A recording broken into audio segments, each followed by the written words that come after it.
Well, hello to all the wonderful podcasters out there, wherever in the world you're listening right now. We truly appreciate it. Dana here. Yeah, I'm a sports junkie, I'm a wing lover, and of course a Smart Club member because I trust my home comfort to standard heating and air conditioning, and I really think you should too. Right now it's HVAC Mania, and these deals will help offset the cost when your brackets get busted. You can score a $45 coupon on a furnace tune-up, normally $148. And no, it's never too late to show your furnace some love. And if your system's about to crash out like a 5-seat against a 12, now's the time to replace it on your schedule with 0% financing from Standard Heating and Air Conditioning. Go to standardheating.com and mention 93X. Standard Heating and Air Conditioning, providing the comfort you deserve since 1930. The 93X Half-Assed Morning Show. 93.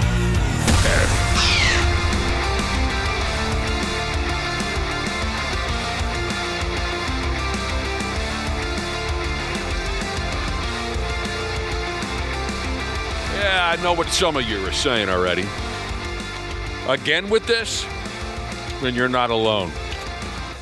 You're saying again with this radio show? Yeah, and we're signed up to do one tomorrow as well. So everyone goes home a winner. Welcome to the Thursday issue of the 93X Half-Assed Morning Show. We'll be talking all about your dogs and cats later on this morning. Expecting a visit from our veterinarian pal, Dr. Andrea Johnston. Oh, that'll become a thing up and around 8:20 this morning. So if you have any curiosities involving your house pet, you're free to dump a text message on us a little bit later. Or now, I don't know. We could always put it in a stack until later. 651-989-9393 if you have a question about your house pet. We'll get it to Dr. Andrea live on the air. And I almost guarantee that she knows the correct answer. You look hilarious right now. I'm sorry, but What's the Josh, problem? you see his glasses? Oh, I didn't notice the glasses. Yeah, I noticed it right away. He was just looking. He was reading, looking down, and then I noticed him before when he was just kind of had his head up like, now I can't see him. What? So funny. You've got your headphones on. Yeah. And behind that, you have your sunglasses resting on your I your forget head. at times to take my sunglasses. I'm sorry, it made it look like you had such a weird-shaped head. Yeah, it did kind of. I forget to take my sunglasses off the top of my skull before we go to work. You know, one of my favorite conversations we've ever had with Dr. Andrea is when we've discussed fake nuts. Now, there's a crowd out there that believes if you chop the bag and nuts off of your male canine, that the missing satchel needs to be then replaced with a fake bag. I've never seen it in action, but you somehow attach the silly fake bag to your dog, and then the sumbitch can walk proud through the neighborhood without feeling funny about being neutered. Yeah. We've had that conversation once or twice with Doc. Give it some pride. My family's almost always followed old Bob Barker's advice, and we've neutered our male dogs. I have one that isn't neutered. We've done that for two reasons. We don't need that dog humping the furniture until it becomes slick. And we don't need an aggressive male dog in the house. Now, there was one exception to that rule. When we were kids, we kept the bag on a Springer Spaniel so we could breed him. That dog turned out to be a dangerous, aggressive jagoff. Oh. Anyway, that's one of my favorite conversations we've had with her. Now, staying with the idea of fake genitalia or fake body parts in general. Not specific to dogs, but just fake genitalia or fake body parts in general. Have you folks heard of the fake butthole? Simply because of Amanda Seyfried. But before that, I had never heard of it. The prosthetic butthole. Huh? Yeah. No, that's what I said when I first read it about 25 minutes ago. I've heard of, I have a family member that had to have a butthole made for them. Oh, no. Well, this is just aesthetic in nature. Oh, all right. How many people are checking out your butthole that you need a fake one to make it look better? Some people live a very different life than you, Dana. I guess that's true. Yeah. Now, this is... Still different than you think. I have no idea if the fake butthole, the aesthetic prosthetic, I have no idea if it's only a known thing in the movie industry or what. I read about it being used during the filming of a motion picture. Is it just a sticker? I have no idea.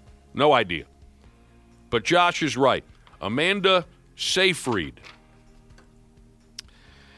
who I'll tell you right now, by God, I find her to be a spicy little number. Of course. I think a lot of people do.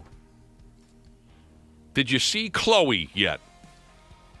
Maybe. What was it about? Oh, yeah, I have seen that. She is, I love her. It's a movie called Chloe. What's it about? I don't remember. But Amanda Seyfried and another actress just scissors each other from start to finish. Yeah, Julianne Moore? A lot of girl on girl.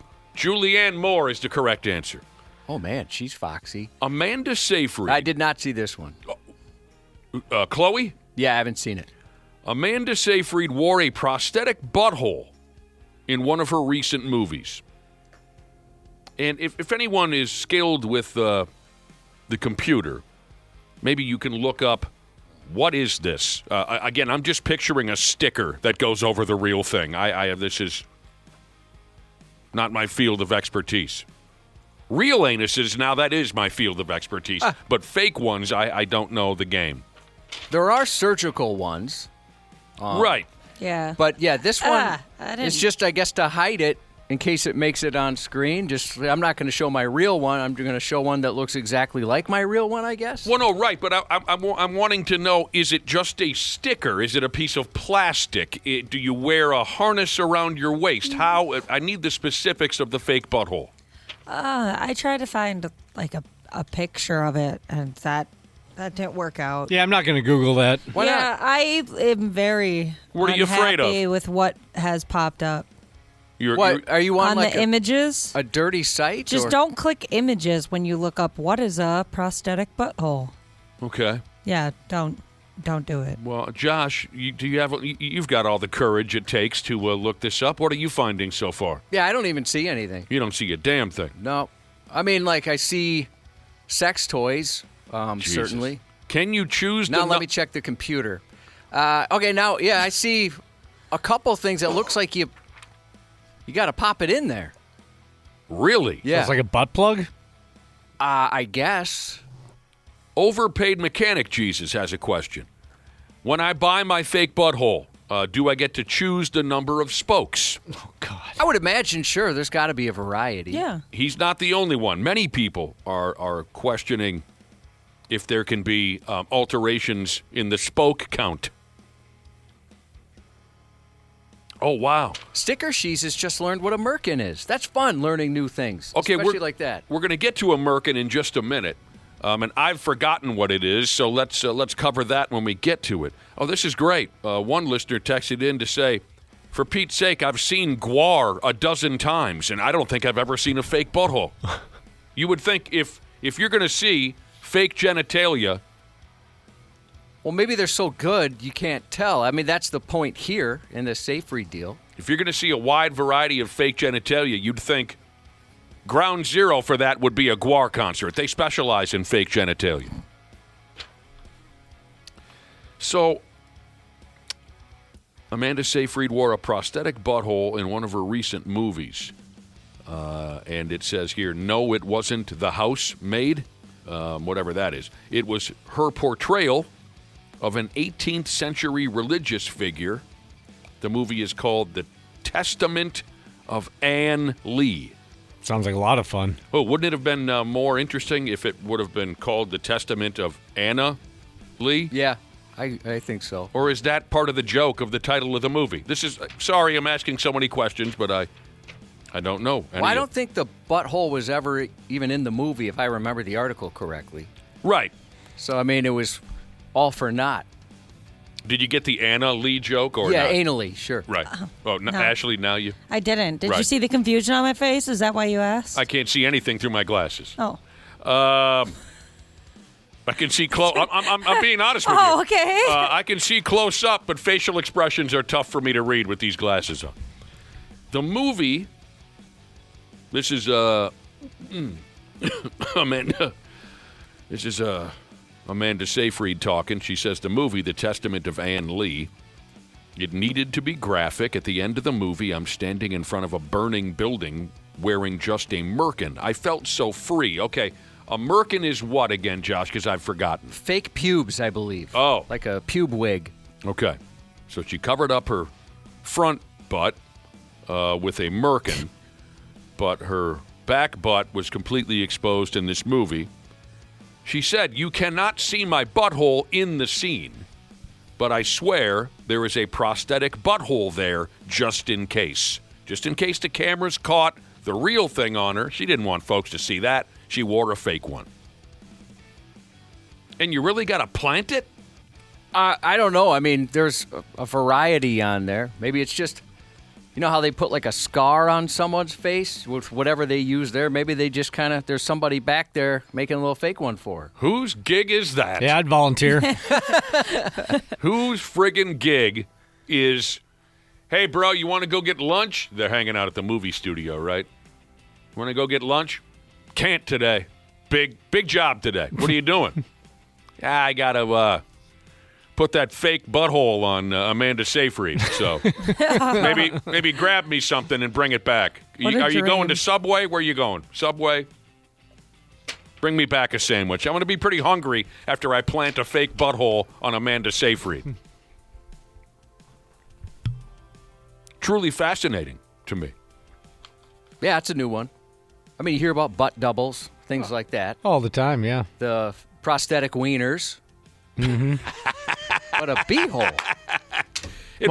You know what, Cubby? It works every time that you say wiener. I mean, is it possible there's something unique about her beehole that she's not ready to show the world? I bet it's perfect. Dana has woke up. You think it's a good-looking one. You never know. Maybe she's ashamed of the appearance of her real monkey button. Or maybe she just... We haven't earned it. She has a line that she won't cross, right? That's a good line. Yeah. Yeah. You know, I'd agree. It's silly, but I understand that. That's awfully personal. Yeah. Mm-hmm. Awfully personal. Well, there's some actors that refuse to even go topless. Imagine the beehole's a bigger line to cross than just, showing your boobs off. Never once crossed that line, and I will not cross that line. I refuse. She's shown us everything damn else, hasn't she, in her career, this Amanda, I forgot the last name. Seyfried, yeah. So she has a line in her contract that she won't cross. They put a fake one on her before they shot that scene in the movie The Testament of Anna Lee. Would you guys get naked if you were an actor? No. No, I don't think I would either because I wouldn't be able to stop thinking about my father. And I wouldn't want to do that to him. Do you often think of tell your you father what. while nude? No, never. Tell you what, what's your name again? I would feel bad. Like the guys at work would be like, "Hey, I saw your dad, or I saw your daughter." I'll tell you this much. I'll tell you this much, Ashley. If I was to do a nude scene, thinking of your father would keep me from embarrassing myself on the what do they call it in the business, Josh? The set. I wouldn't embarrass Ashley's dad. Ashley's dad. Ashley's dad. Ashley's dad. The whole time I'm standing there naked, so I don't make a fool out of myself. If I was doing a nude scene, I'd invite Ashley's dad to set. Hey, want to come check this out? Yeah, why not? He'd come and watch. You're gonna want to see this. In that order, I hope. Hey, Dean. Isn't his name Dean? You're going to want to see this, Dean. It's Mike. Ashley's question, if I was an actor, would I do a nude scene or be naked or whatever? If I was like an established guy, like a De Niro or something, absolutely. If I was new, no. Because if my career just piddles out immediately... That's all I did was just a stupid, you know what I mean? If I was established and respected, I would do anything at that point, probably. As a young man, would you ever go into porn? Oh, God, yes. You would have? Oh, absolutely. For some reason, I'm picturing you like not being respected at all. You get to set, and they're like, "Yeah, get naked, do it." You mean I'm a new guy? Yeah. Are we talking about porn or mainstream now? I mean, I guess you could do both, but I was thinking mainstream. So Take your pants off, bitch boy. Yeah. and I Nick's like, "Oh gosh, my goodness." I fold, I cave, I do Yeah. whatever they say. Yep. I would like to think I could stand up for myself. I like this text. I just tuned in. What the F is going on? Listen, We don't know either. Good morning. I'm all about balls and wieners and butts, but it's 6 a.m. You're right, it is a Well, little I early don't for know. this. I But we've been up a while. Keep Yeah. that in mind. Really interesting. Really interesting to me, all this fakeness. Nordy Jesus said, boy, I picked a hell of a morning to down a couple of sleeves of chocolate mini donuts. Oh, no. I'm never going to be able to look at those the same now. I don't know. No. I think of this type of conversation as pretty tame compared to what we normally cover around here. Maybe Anyway. just the time of morning.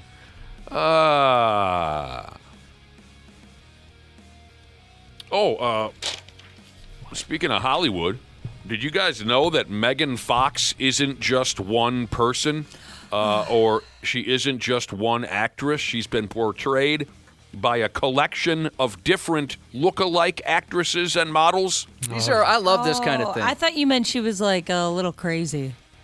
I thought, gosh, she needs to get away from that boyfriend of hers. Is this like the Avril Lavigne thing where she died in a car accident? There's now a fake Avril Lavigne? Yes, it is exactly that. Megan Fox isn't just one lady. She's specifically, did I say this already? 23? There's a specific number. People out there, the conspiracy theory people, believe there are specifically 23 different women who have appeared in public or in movies or in music videos or on or whatever she does.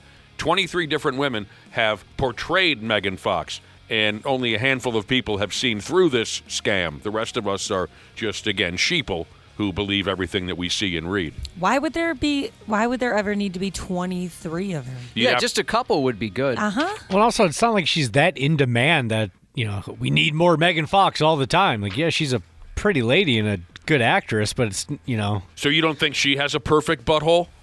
She probably does. She probably does. Yeah. Yeah, she probably does. I mean, I'd check for you just for research sake for the show. yeah, I would thanks. give it a look. Hey, And Dana? send me a picture just for that, for research. Yeah, too. just so you can confirm. You can double check my Josh work. knows Thank you. this. I don't need an amateur like you checking back doors. I used to do it professionally. That's Right. Tops, bottoms, you've done both professionally. You're in charge of nip slips, beehole slips. That goes on the resume. That's what happens when you do some volunteer work at the strip joint. The strip joint, he said. Yeah. Okay, I'll keep going. Did you know that Keanu Reeves is immortal? He's been alive for centuries. That's why he remains so youthful looking. I could believe that. Yeah, me too. He's got the face for it. He's got kind of that vibe I'd say the same thing about Paul Rudd then.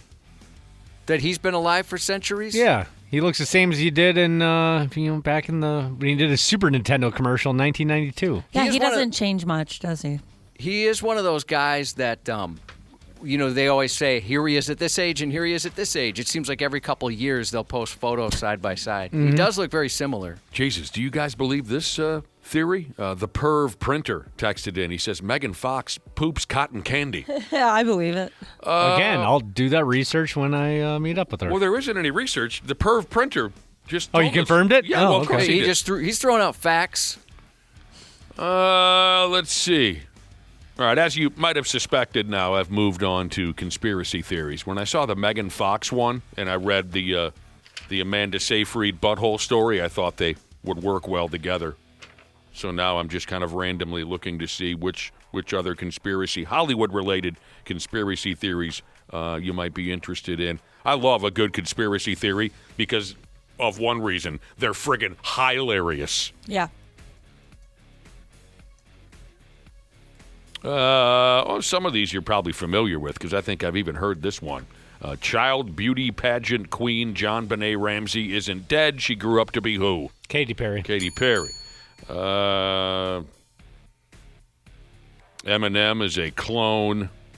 Oh, yeah, the Illuminati wanted something to do with the Illuminati, right? Oh, I never heard of You're that. right, Cubby. It says here the Illuminati wanted Eminem to join the Illuminati, but he refused, so they killed him and cloned him, and that's why it took him 5 years to make a record. I love that part.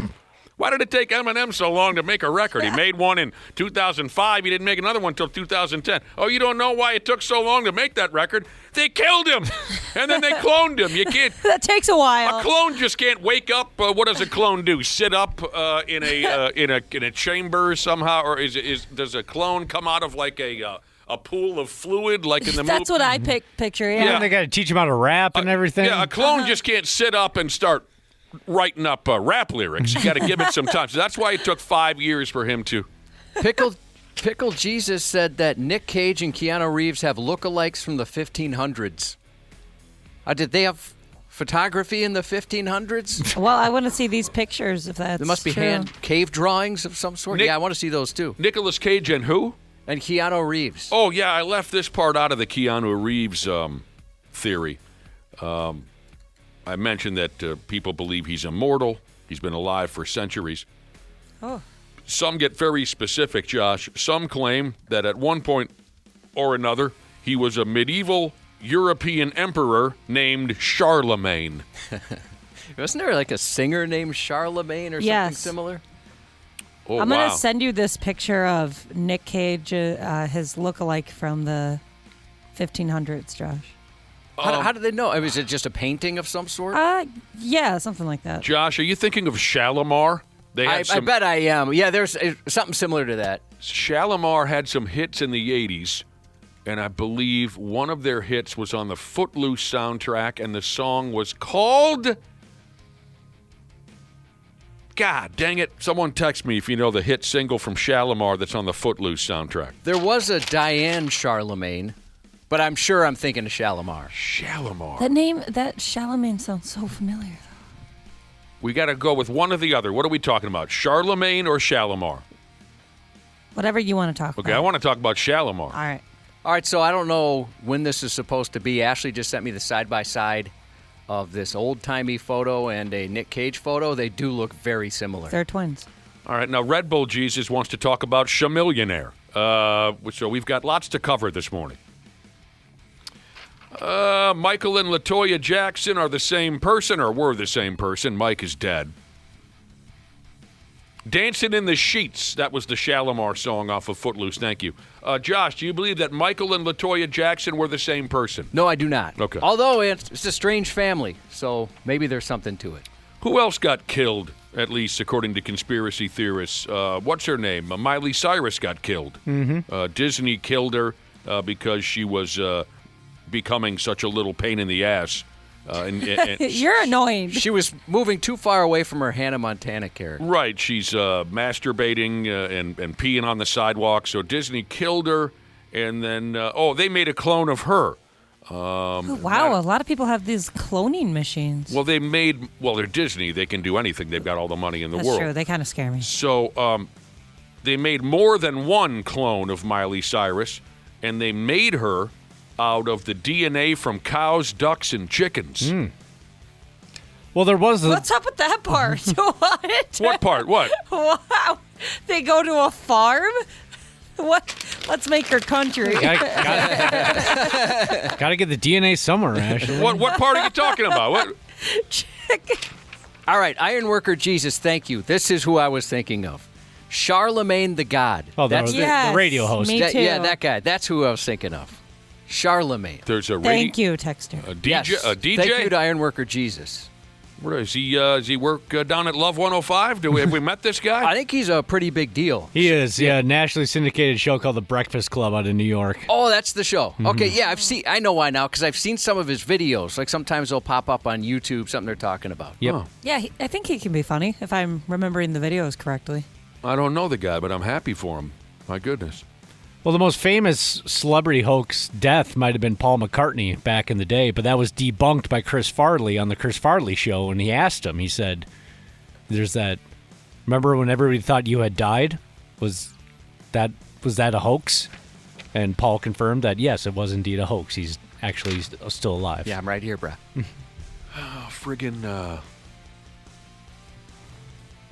Yeah, right. What was the record that the Beatles released where they're all crossing the street? Yeah, and he's barefoot, and if you play it backwards or something. Yeah.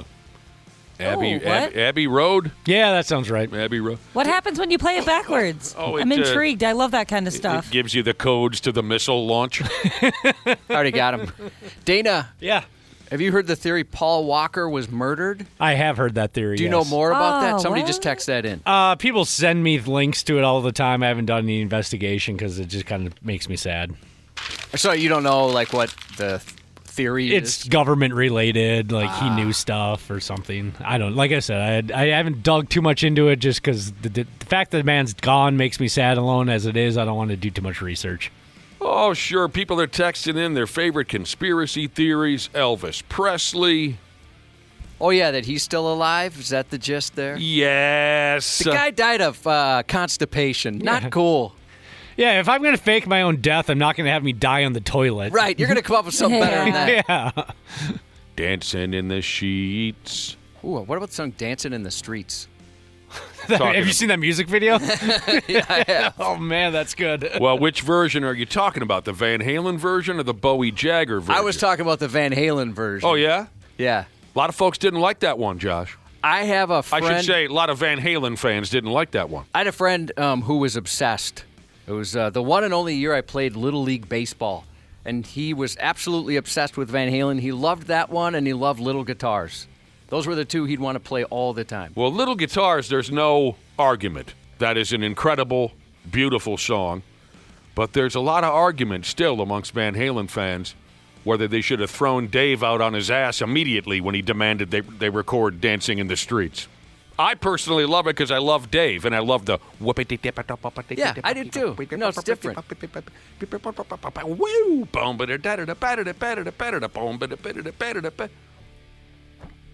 But there's still some static there, Josh. You better choose sides now. Well, I don't mind the song. I know some people get kind of upset about stuff. But Little Guitars, nice. Oh, I mean, yeah, there's no questioning that. You ever see when they performed that live in Brazil in 1982? No, I don't think so. You should see what Dave is able to do on stage, the crowd reaction. For you Van Halen fans, you can go on YouTube. There's a live show that they did in 82, or maybe it was 83, from Brazil, or maybe it was Costa Rica, something like that. And the band is so energized, and they're just terrific, and Little Guitars is the highlight of the show, in my opinion. We got to get going. Dr. Andrea is going to be coming around. Did we lose the two of you over there? No, not at all. Yeah, I didn't know what you were talking about, so a little bit. When you said little guitars, I thought you meant like you actually like it when people play like little guitars like ukuleles. I do like that. So you're not familiar with the song at all? No, not at all. Dr. Andrea coming by here later on this morning. Next up, Stupid, and Josh and I are going to listen to all this off air. Oh, I can't wait. And then continue. Wait, seriously, you can't? Or you're being sarcastic? No, actually, I was just being mean. Yeah, don't be mean. But I usually do like the music that you guys listen to. So we've taught you so much. I know. truly think You you're really going to have. love Little Guitars. all right. Don't you dare ever just sarcastically disregard David Lee Roth era Van Halen. I am didn't so mean it. sorry. You gotta didn't mean it. You gotta be crazy to do something like that. You're acting out. I'm scared. It's early. Yeah, no. We forgive you. We'll be back. Half-Assed Morning Show.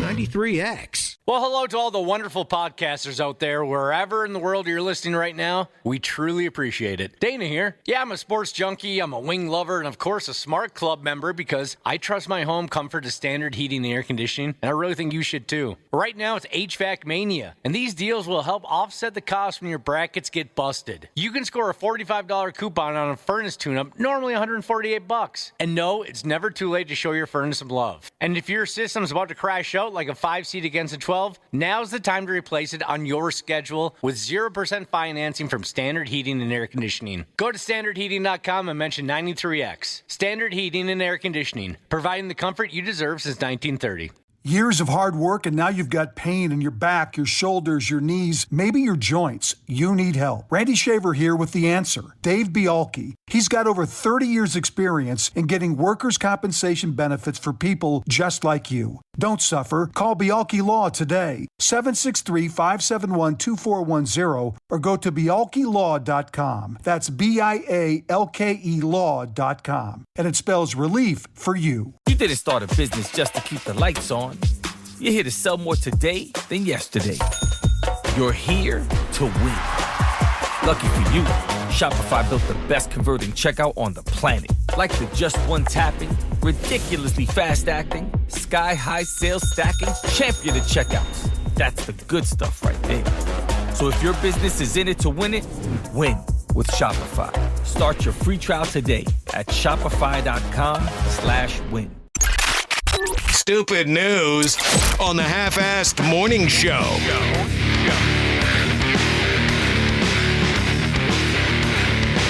Here we go.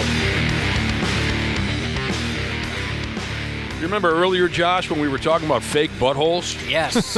How could we forget? That's a memorable way to start a day. I had a good time with that. I really was quite fascinated by that. The story is Amanda Seyfried, actress. A movie that came out a few months ago. Now I forget the name of it. The Testament of Ann Lee. The Testament of Anna Lee. She was in a movie. Came out a few months ago. She's totally and completely ass naked in the movie. And Amanda Seyfried said there's a shot of her from behind, ass naked. And just to be safe, she fitted herself with a fake butthole. So if the camera caught that part of her body, we mere mortals, we wouldn't get a chance to see the real thing. It's a fake. Never heard of such a thing. Look it up. The Testament of Anna Lee. Offended Millennial Jesus texted in, and he said he'd like himself a fake butthole. He would prefer, Josh, that if you press it, it makes a doorbell sound. Hey, we're back here. He says, know what I'm saying, dog? That's Yeah, awesome. I know what you're saying. I hear you, dog. Question. Some of you have been waiting on the stupid news here for a while. Yes? Oh, I can save my question then. No, I want your question badder than I've ever wanted it. Go ahead. I was just going to ask if I'm dead inside, that now I can never remember if there's nudity in a movie or something. Where back in the day, I mean, I could point to, well, this movie's got boobs in it, this one's got whatever in it, that kind of thing. Oh, people used to remember the exact time count on when Kate Winslet dropped the top. Oh, yeah. Yeah. So you're saying nowadays you don't remember if there was ass in your... well, here's the Never. thing. I mean, I couldn't, like Amanda Seyfried, I didn't want to ask out loud because, well, I guess here I go, but I was afraid I'd sound stupid. I was going to ask, has she been nude in a movie before? But then, Dana, you had said she gets naked a lot. And I told you all about the movie Chloe. Yeah, Chloe. So that's what I mean. Like, Here's what happened, Josh. I'm dead inside, No, aren't I? you're not dead inside. When you were a kid, broke-ass Catholic that you were, you watched what? A movie a month, maybe, if you were lucky? Oh, yeah, and mostly on TV. We'd go to, if I'd have to see like a newer movie, meaning one that came out like a year later, right, to rent, would be at a buddy's house. Broke-ass Catholic kid. You saw a movie a month if you were lucky. Now, you and the wife sit down and watch 11 programs a week. How are you supposed to keep track of all the nudity? Maybe that's part of it. Lately, I've noticed when there's a nudity warning, like on HBO or something like that, it's all wieners and butts from gentlemen. There are a lot Yeah. more wieners in movies and TV shows than there used to be, for sure. Like The Pit.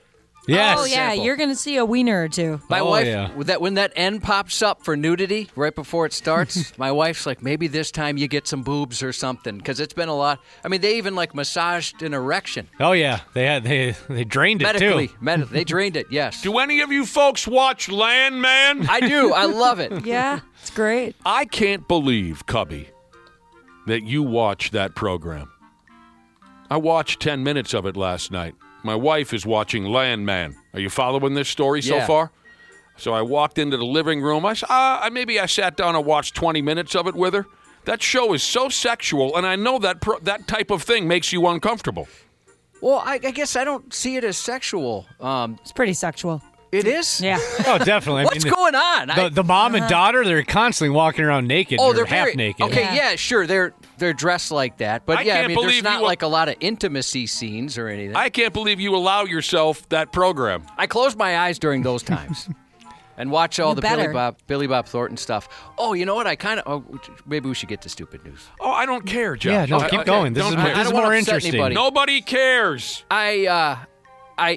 We just like to listen to you talk. I don't think Yeah. anybody does that. Well, I'll just get to this quick. So, if you watch Landman, you know what it's like when Billy Bob Thornton's wife calls, right? The music, the picture and all that stuff. It pops up. It's kind of become kind of a cult thing online. I made that for my wife because we both loved the show, and I thought she'd think it was a funny tribute to the show, and it hurt her feelings. Oh, really? Yeah. Oh, no. She thought, well, like, it was, because, at the beginning especially, it's like, oh, no, here she's calling. It's going to be a pain in the butt. I thought, wow, she's going to think this is so fun, but it backfired on me big time. Oh, that's Although I love it when she calls, I'll let it sit there for a while, because I've got the picture. Oh, yeah. I had a friend who's good with AI stuff. He made it look just like that. It's perfect. She didn't appreciate it at all. Well, that's too bad. It sounds like you put in some effort, too. So I watched 20 minutes of Landman last night. So you watched Landman? I'm sorry? You watched Landman? You do watch Landman. I watched 20 minutes of it last night. Here's what grabbed me. There is not a wig on planet Earth that looks good on Billy Bob Thornton. Unfortunately, that's the truth. He's wearing a wig? I didn't notice. Yeah, I didn't notice either. Huh? Seriously? The guy wears a wig in everything he does. I did had not know never that. heard that before. You couldn't look at that, what he wears on that show, and tell that that's a wig? No. Oh, my God. As long as I've been on God's flat earth here, Yes. I never had heard anybody say he wears a wig. Oh, yeah. Well, I thought it was brutally obvious. No. You ever seen Bret Michaels? Well, now that's different. I don't see much difference there between the two of them. All right. There you go. On to the stupid news. It says he doesn't wear a wig. It He says had he's a had successful, hair transplant. Yeah. Okay. Yeah, not wearing a wig. All right. Crooks and sleazy criminal types. We don't like you folks very much. Quit bothering everybody. Go out and do something honest for once. I do enjoy, and I know I'm not alone, I do enjoy it when crooks and shady douchebags embarrass themselves for our entertainment. Like this dick pile right here. Cops in a town called Huber Heights pulled over a guy. He's got a warrant out for his arrest, so you know. Getting pulled over in his motor vehicle isn't ideal for the dude. He knows it isn't going to take the cops long to figure out that he should be in jail. So the dude jumps out of his car and he runs like hell. So here's step one where the dude embarrassed himself. He chose to run and then hide in a trash can. Hiding in a trash can was step one. Now, as luck would have it, right around this time, the neighborhood trash crew was rolling through town, pouring cans into the back of the garbage truck like they do. The final step to this asshat's embarrassing cluster F was when a member of the trash crew lifted the lid on the can that Dinkus was hiding in, and that brought his caper to an end. Apparently, there's police dash cam footage of the trash crew member lifting the lid and then jumping back in surprise. It's a great video, and it's up on 93x.com. Jumping back in surprise, thank you, at the sight of a fully grown adult in the trash can. He looks so scared. I would be scared, too. An unsuspecting sanitation worker got quite the skis, quickly bolted, and was later arrested. Huber Heights, Ohio cam just named our suspect appeared at just the right place. The audio was pretty good. But as you know, I'm having computer issues over here, which I Is take there very audio of the personally. trash guy going, ah? Pretty much. Oh, yeah? Yeah. The trash worker guy actually rolled the trash can up to the back of a truck. And he must have thought the can was heavier than usual, but he doesn't react to that. He rolled the trash can up to the back of the truck. Then he lifts the lid, exposing the dickhead.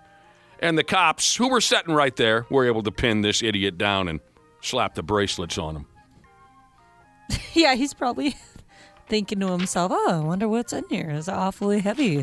Throwing away something they shouldn't be, like a printer or... Oh, it's a human being. How friggin' embarrassing.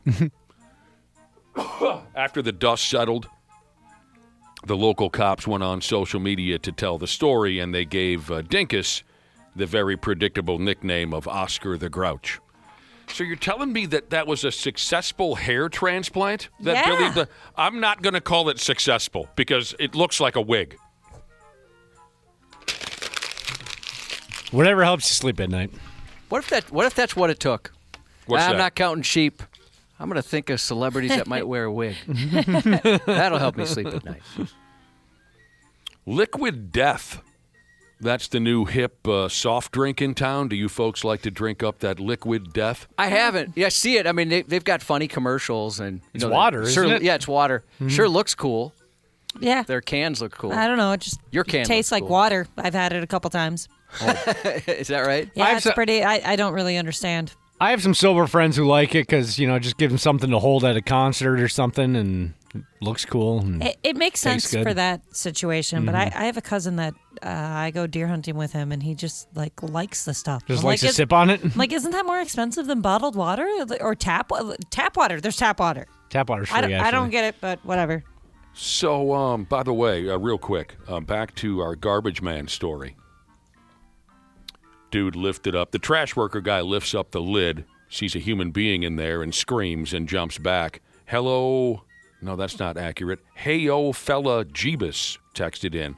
He is a garbage man, and he admits that he had the same reaction once when there was a squirrel in a garbage can. Oh, that's happened to me. That freaked me out.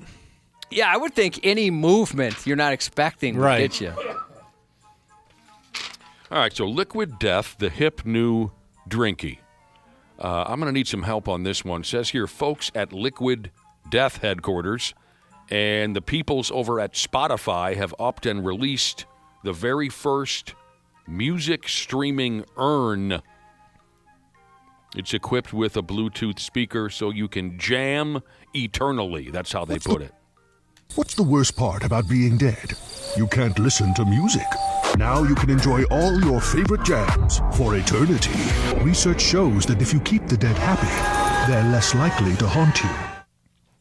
It's a real urn made for the ashen remains of a dead person, but it'll play all your favorite songs out of that Bluetooth speaker I was telling you about. Liquid Death and Spotify are looking to, quote, redefine the afterlife experience.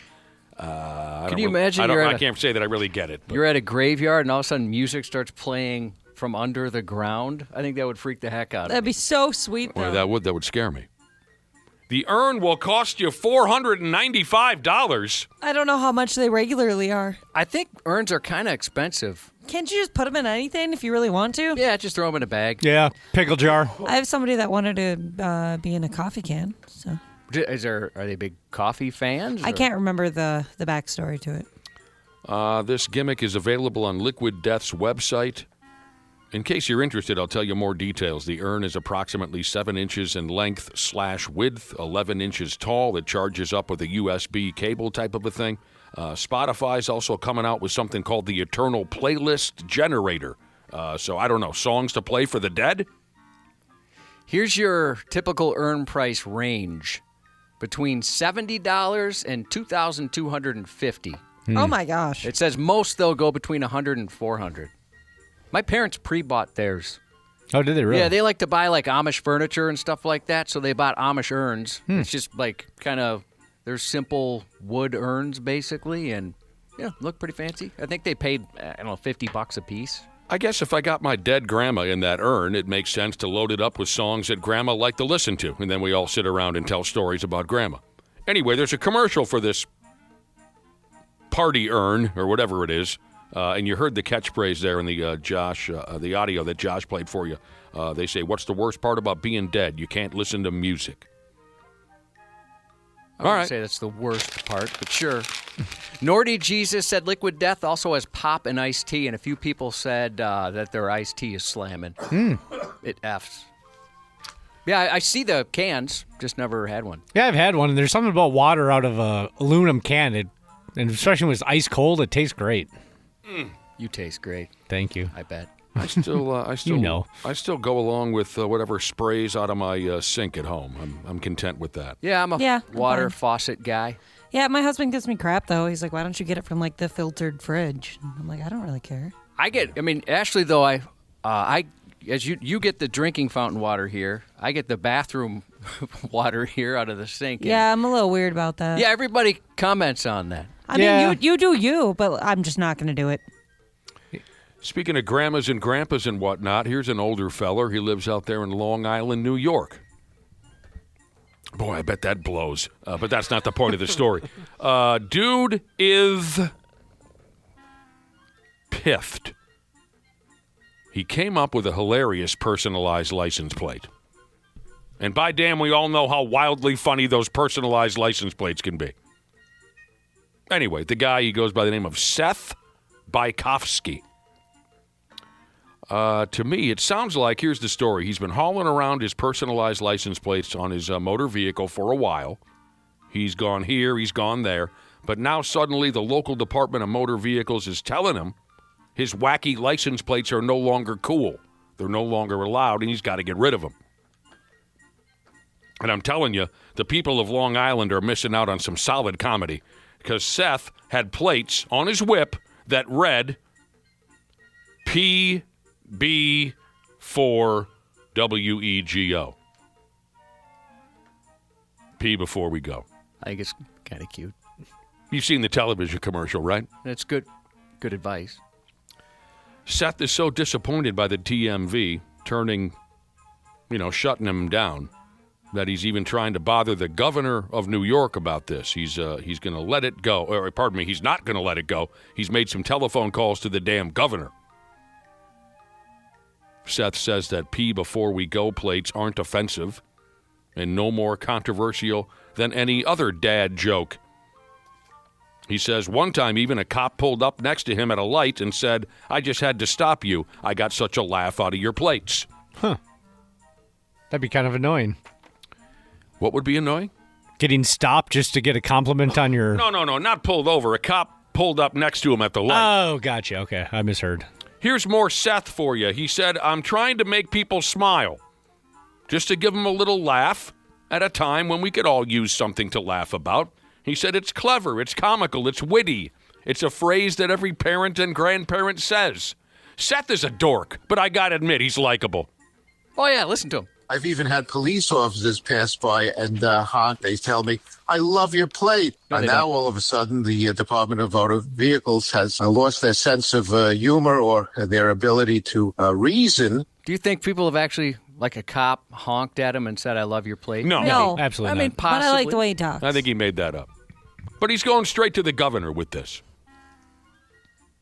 Sadly, Seth also said, "If I don't win this battle, I'm simply going to have the old P before we go license plates framed and put up in my bathroom." I mean, he really likes this joke. He's passionate about it. Why is he so obsessed with this? I don't know. That's just how Seth is wired. A man's got to have a code, Ashley. And that's his. That's a hill he's willing to die on. I mean, we could sit here and talk about the dumbest personalized license plates we've ever seen, but of course, if those people are still using those personalized license plates, then they might feel personally attacked. Yeah. So I don't want... But, I mean, I've seen some where I just want to pull the person off to the shoulder and say, "Come on!" Right. I haven't seen a good one yet. I always want to take pictures, but then I feel bad. I feel like I'm doing something illegal. Well, you probably are holding your phone and taking a photo while driving. We're not probably. Oh, not while driving. Just I haven't in seen a a good parking one lot or yet. Whatever. I don't think I have either. Some of them I get really confused where I have, Right. almost to the point where I'm like, I'm going to crash into the back of this guy trying to figure it out. It's like you're trying to solve like a Wordle type thing. I hate when I can't figure it out. Like I really want to understand it. And I'll try and think, well, I wonder if in my rear view mirror that would look different and I'd understand it. If there's I've something never clever thought like of that. that. Or if I stood on my head, I'd get it. But Now, speaking of confusing personalized license plates, are you comfortable sharing your cousin's personalized license plate? Because this one I always... Oh, I forgot what he had. I remember what it was. No, he'd be cool with it. And both of us, we didn't get it. Oh, was it Humor Me? Humor me. Yeah, Humor Me. Yeah. As if he's sitting there going, "Make me laugh." Like he's a king talking to a jester. that is so weird. That's what he thought of out of everything? Right. I knew your cousin a little bit. Obviously, you knew him way better than me. What the hell did that mean? I don't know. I never even asked him, I don't think. But yeah, I forgot about that. Humor Me. Huh. Do we have time? We can get into those marijuana gummies real quick if you want to. The gumdrops, whatever they are. Sure. Folks are headed over to the hospital in droves. from eating too many of those damn things or taking the wrong dosage or whatever. What's the hospital going to do? Well, nothing. But they go there anyway because they think they're dying. I've had a couple buddies who were convinced this is it. I am going to die right here, right now. You just got to power through. Get something to eat. Take your mind off of it. Isn't that what they tell you to do? At least on doctor shows, I've seen that where they're like, well, nothing you can do. You got to ride it out. Yep. Mm-hmm. Yeah. Take a nap. Take a nap. Take a nap. Yep. This friend of mine, Ashley, he would have loved to have had something to eat if he could have moved any part of his body. He was at that point. Oh. He got up out of bed. Eyes for him. He got up out of bed. He did a Ric Flair. Flat down on his face. He was able to roll over, completely paralyzed. Could not move. Heart jumping out of his chest. His wife gets up out of bed and says, what the hell? He says, I'm having a heart attack. I'm dying. What did he do? Well, he took the wrong dosage or the wrong fistful those of... had to be laced with something. What is going on? No, I've seen it happen, too. No, aren't some of those, like the THC amounts, insane? I have never seen anybody that, I guess... I'm not making it up, and neither was he. So you can ask him directly next time you see him.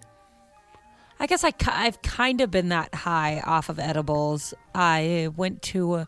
I think it was Washington State. Yeah, it was that trip. And I bought a bunch of weed stuff, and then I realized, oh, well, I can't take any of this back with me legally. So I thought, well, I don't want to waste this whole pack of gummies that I haven't even opened yet. So I cracked it open before we went into the airport and I ate a handful and thought, all right, yeah, we'll see what happens. And while I was on the plane, I think I was the highest I've ever been. And I remember, I think... my ex-husband, I went with my ex-husband, and he was sitting next to me on the plane, and he would talk to me, and I wouldn't turn my head to look at him. I was too nervous for some reason, so I would just like look at him out of the corner of my eye, and he's like, what is going on? Are you going to be okay? I'm like, yes, I need to shut my eyes. Well, you know, accidents happen, you know, and my pal, who was paralyzed, you know, he had prior experience with the gummies, but he took the wrong dosage. He took the wrong flavor. You know, it happens. Accidents happen. But it was the real deal. Police were called. You know, he waited 20 minutes and thought, all right, he said to his wife, F it, call the cops. Yeah. You know, because he just had no real idea if this was the dope or what was going on. He's a 50-some-year-old man. You know, it could be a heart attack. Cops came, and the cops... by the time the cops got there, he said he was starting to come around. He could move a little bit. And the cops said, this is pretty much all we do anymore. They said, we constantly respond to people who had an accident with the gummies and are fearful that something worse is happening. So they said, you're not alone, dude. Do you remember, it was several years ago now, there was kind of a famous 911 call. It became very famous online, or viral, I guess, where a cop called 911 because he thought he and his wife were dying. They tried edibles for the first time. You remember that? Mm-hmm. I don't. He thought the same thing, like, oh, no, we're dead. You can't die from that, right? Or can you? I have no idea. I think don't believe you'd have to basically smoke all day, I think. I don't know what the latest research is, but I always thought you couldn't. Yeah, I thought that I don't want to encourage someone just to go for it. I just was wondering if you can. Can you die from getting too high? I have two friends who will never touch the gumdrops again because of horrifying experiences. At any rate, they can be tricky, especially when nobody gives you a heads up and tells you that you're eating a fistful of whatever they call it, THC. At the ass end of an airplane ride, a British Airways airplane had just landed in Los Angeles. 3 members of the airplane's crew had to be rushed to the hospital after deep-throating what they call here marijuana-laced sweets, brownies or cookies or something, that were handed to them by a passenger. Says here the crew members were unaware that the sweets contained up to 300 milligrams of THC. Is that a lot? Yes. Yeah. So there's that currently... would get me... I'd be pretty... You'd be in outer space, actually. Somebody told me at like 2.5 I'd get pretty high, I guess, if somebody doesn't do it. Currently an investigation in the works to find the passenger who dumped the treats on these crew members and made them all sick as a damn dog. I don't know if any of them were pilots. I don't know. The crew did not know that the food had been laced with dope. It says here, once the drugs kicked in, the poor bastards that ate it up they had, quote, nightmarish out-of-body experiences. They all went into a friggin' panic. That is crazy. I've seen people throw up after taking just 50 milligrams. So the panic you just mentioned, people are saying that if you have like a heart condition, especially, that panic can kill you, not necessarily getting high. There you go. But like your heart basically explodes because you're so worried about it. Someone or another who was involved in this nightmare said it's a godsend that the dope / food was handed to the crew after the flight was over, because those folks went nuts. I mean, what if a pilot or two would have swallowed up all that THC? Everybody dies, right? So off to the hospital they go. Whoever gave them the dope could face some hardcore charges for this. Yeah, as they should. All right, to wrap up the conversation on filling up your water bottle, overwhelmingly people are saying that me filling up my water bottle in the bathroom is disgusting, including a couple of plumbers and somebody that works at a water treatment plant. Oh, you should stop doing that, Josh. Yeah, that's where people poop, Josh. I can't. What do you they want to poop live in the sink? Gross. Oh, come on. You don't do that? Come on. There's nothing wrong with filling up your friggin' water bottle in the sink in the bathroom. What do you want to live forever? I'm going to keep doing it. Sports on the 93X Half-Assed Morning Show. I'm so proud and I'm so happy that the men's and women's USA hockey teams brought gold medals back to the United States of America. You guys are making me emotional, but I'm so proud to represent the New Jersey Devils organization. And I'm so proud to represent the great state of New Jersey. So proud. From the bottom of my heart, all my teammates, USA teammates, we just want to thank you guys for all the love and the support. We feel it. Thank you. I'm telling you, he sounds just like Frankie McDonald. He sounds hung over. Oh, I'm glad Wow. you kept going with that. Wow. They gave Jack Hughes they gave Jack Hughes a microphone at the Devils game last night, huh? I bet he has an average one, Josh. Oh, man. That's an Olympic hero you're talking about, Ashley. The golden goal. It doesn't seem like Move to Canada, would you? I've seen plenty of pictures, or not, of him just clothed in general. He kind of gives off like, it works. Hang on Great a second. hockey player, average penis. Yeah. Hang on a second. You've investigated pictures of Jack Hughes and determined what you think his penis size is. Just the vibe he gives off. It's a vibe, Yeah. she says. Do I have medium D energy or lower? Don't answer. I didn't like the way that was going. That was going in a direction I didn't want it to go. They gave him a mic, and he said, how did he say it again? I like that when they say, organization. I'm happy to be part of this organization. All right, we're running behind, so I'll go quick. The Pigs are back playing in Denver tonight. A few fellers playing for the Pigs tonight will still have the stench of booze and Italian women on their breath. Gosh, I bet they are just tired. These poor guys. Oh, they're 22 friggin' years old. You got over it quickly when you were 22. I didn't know they were. I mean, I'm sure they're a little weary, but you got to remember, these are kids, for Pete's sake. They'll be all right. Yeah. Playing in Denver tonight. It's a big one right from the get-go. Timberwolves play as well. What do you call that character? Randy Shaver will be joining us in about a half hour, but we got to quit effing around. Josh has some news for you here in a few minutes. Half-Assed Morning Show. 93X. Well, hello to all the wonderful podcasters out there, wherever in the world you're listening right now. We truly appreciate it. Dana here. Yeah, I'm a sports junkie, I'm a wing lover, and of course a Smart Club member because I trust my home comfort to Standard Heating and Air Conditioning, and I really think you should too. Right now it's HVAC Mania, and these deals will help offset the cost when your brackets get busted. You can score a $45 coupon on a furnace tune-up, normally $148. And no, it's never too late to show your furnace some love. And if your system's about to crash out like a 5-seat against a 12, now's the time to replace it on your schedule with 0% financing from Standard Heating and Air Conditioning. Go to standardheating.com and mention 93X. Standard Heating and Air Conditioning, providing the comfort you deserve since 1930. Years of hard work, and now you've got pain in your back, your shoulders, your knees, maybe your joints. You need help. Randy Shaver here with the answer. Dave Bialke. He's got over 30 years experience in getting workers' compensation benefits for people just like you. Don't suffer. Call Bialke Law today. 763-571-2410 or go to bialkelaw.com. That's BIALKE law.com. And it spells relief for you. Hi, I'm Joe Saul-Sehy, host of the Stacking Benjamins Finance Podcast. Every week, we talk personal finance trends. I think it's tough finding like a stock certificate from 1987 in Grandpa's drawer. Wait until you need the Face ID to unlock Cash App. It's so sad what money does to people. It happens. That's why you don't tell anybody what you got. That guy who had the brilliant idea, I don't want my relatives to know how much money I have. So every time I go to Thanksgiving, I ask them if I can borrow more. Stealth wealth. Stacking Benjamins. Follow and listen on your favorite platform. Half-assed morning show. They are in an alternate reality than ours. They are in that rock and roll rock reality. They surround themselves with these professional dickheads. And I'm not even really sure if they're aware, you know? I don't think they're aware of how much they suck. 93X rocks. Where is everybody? We're all back here. All right. Fire's on the way.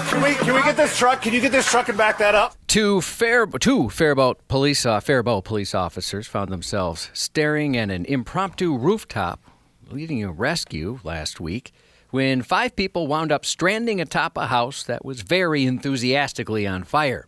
That fire and the dramatic rescue that followed were captured on an officer's body camera. Last Wednesday, the Faribault Police Department and fire departments responded to that blaze. By the time they arrived, though, the house was fully engulfed, and 5 people were perched atop the roof with no clear way down outside of gravity, which would lead to, of course, an unpleasant landing. Teamwork, timing, and steadfast refusal to let the family turn crispy carried the day. 2 officers worked in lockstep and found a way to guide all 5 safely down from the roof. Both officers are relatively new to the department, which is one way to begin a career. Faribault police say one of them is a former commercial realtor who completed the intensive comprehensive peace officer education and training program just last year. The other officer came to the department from the U.S. Army National Guard. He previously served as a community service officer for Faribault before obtaining his peace officer license and is now completing his field training program. As soon as we all got on that roof, I would have jumped. I wouldn't have waited. And then I would have seen everybody else like successfully saved, and I would have regretted it when I was sitting there with 2 broken ankles. Being in a wheelchair for a month or 2? Yeah, but I would definitely, I would jump right away. Here's your reminder, if anyone needed one, how dangerous and wildly unpredictable a cop's job can be. A Duluth officer is recovering at home after being stabbed in the leg early Saturday morning. Just after 12:30 a.m., Duluth PD responded to a report of an intoxicated man striking the side of an ambulance, threatening the paramedics inside. When the officer attempted to arrest the 22-year-old, he stabbed the law enforcer in the leg. Police say the injured officer, whose department beer league hockey career is on hold, was transported to a hospital for treatment and released. Oh, I bet that hurt. Yeah, stabbed in the leg, you say? Yeah, that's something I never want to know what that feels like. In another example of the unpredictable dangers cops face, a 23-year-old Florida woman will spend decades in prison for shooting a sheriff's deputy in the head last year while handcuffed in the backseat of his patrol car because she thought he played his music too loud and he was a little too confident. Thankfully, that officer survived. The deputy pulled her over for running a stop sign, nearly hitting another vehicle. She gave a false name, was driving with a suspended license, and was found in possession of a controlled substance. After being searched and handcuffed, she was placed in the rear seat of the squad. During the drive, she somehow freed her left hand and was seen on security footage reaching down her pants, sliding her hand across the center plexiglass partition. The deputy noticed, so he removed her from the vehicle and searched her again, checked the back seat, and then resumed driving. But he once again missed the gun, which she eventually produced from her pants. Jesus criminy. She aimed the butt Beretta through the partition toward the deputy and fired. The patrol car crashed into a utility pole, and the officer exited and returned fire. One of her bullets grazed the deputy's right cheek just below and slightly behind his eye, close enough to ruin some uniform pants from loss of bladder and bowel control, but not fatal. In a later interview, she said she was upset by how arrogant the deputy had been and that she thought he was playing his music too loud. I wonder what kind of music he was playing. Whatever it was, she didn't like it. So when he returned fire, he didn't kill her? No, yeah. Both of them missed. Did he hit her? He didn't even hit her. Not that I'm aware. It didn't say she was treated at a hospital or suffered any injuries. Wow, it was like a battle between a stormtrooper and a James Bond henchman. Man. Turns out, being a door-to-door salesman comes with its own share of dangers as well.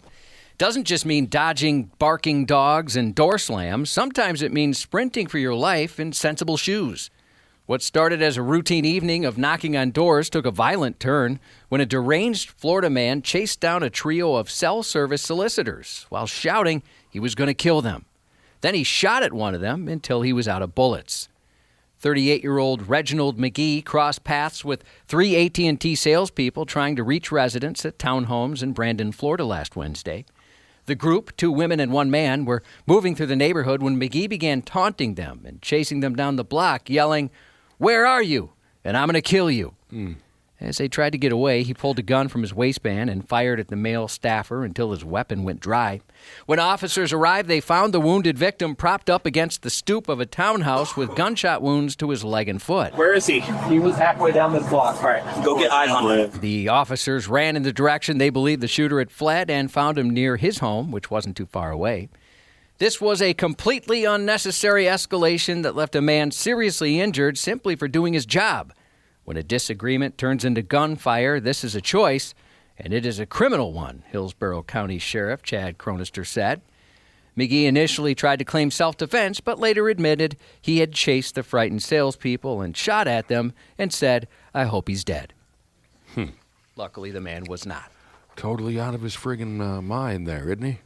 Yeah, some people don't like solicitors. Some people hate them, like this guy. Stepping behind the counter at a restaurant and attacking an employee is asking for trouble. You're likely going to be outnumbered, and you're stepping onto their home turf.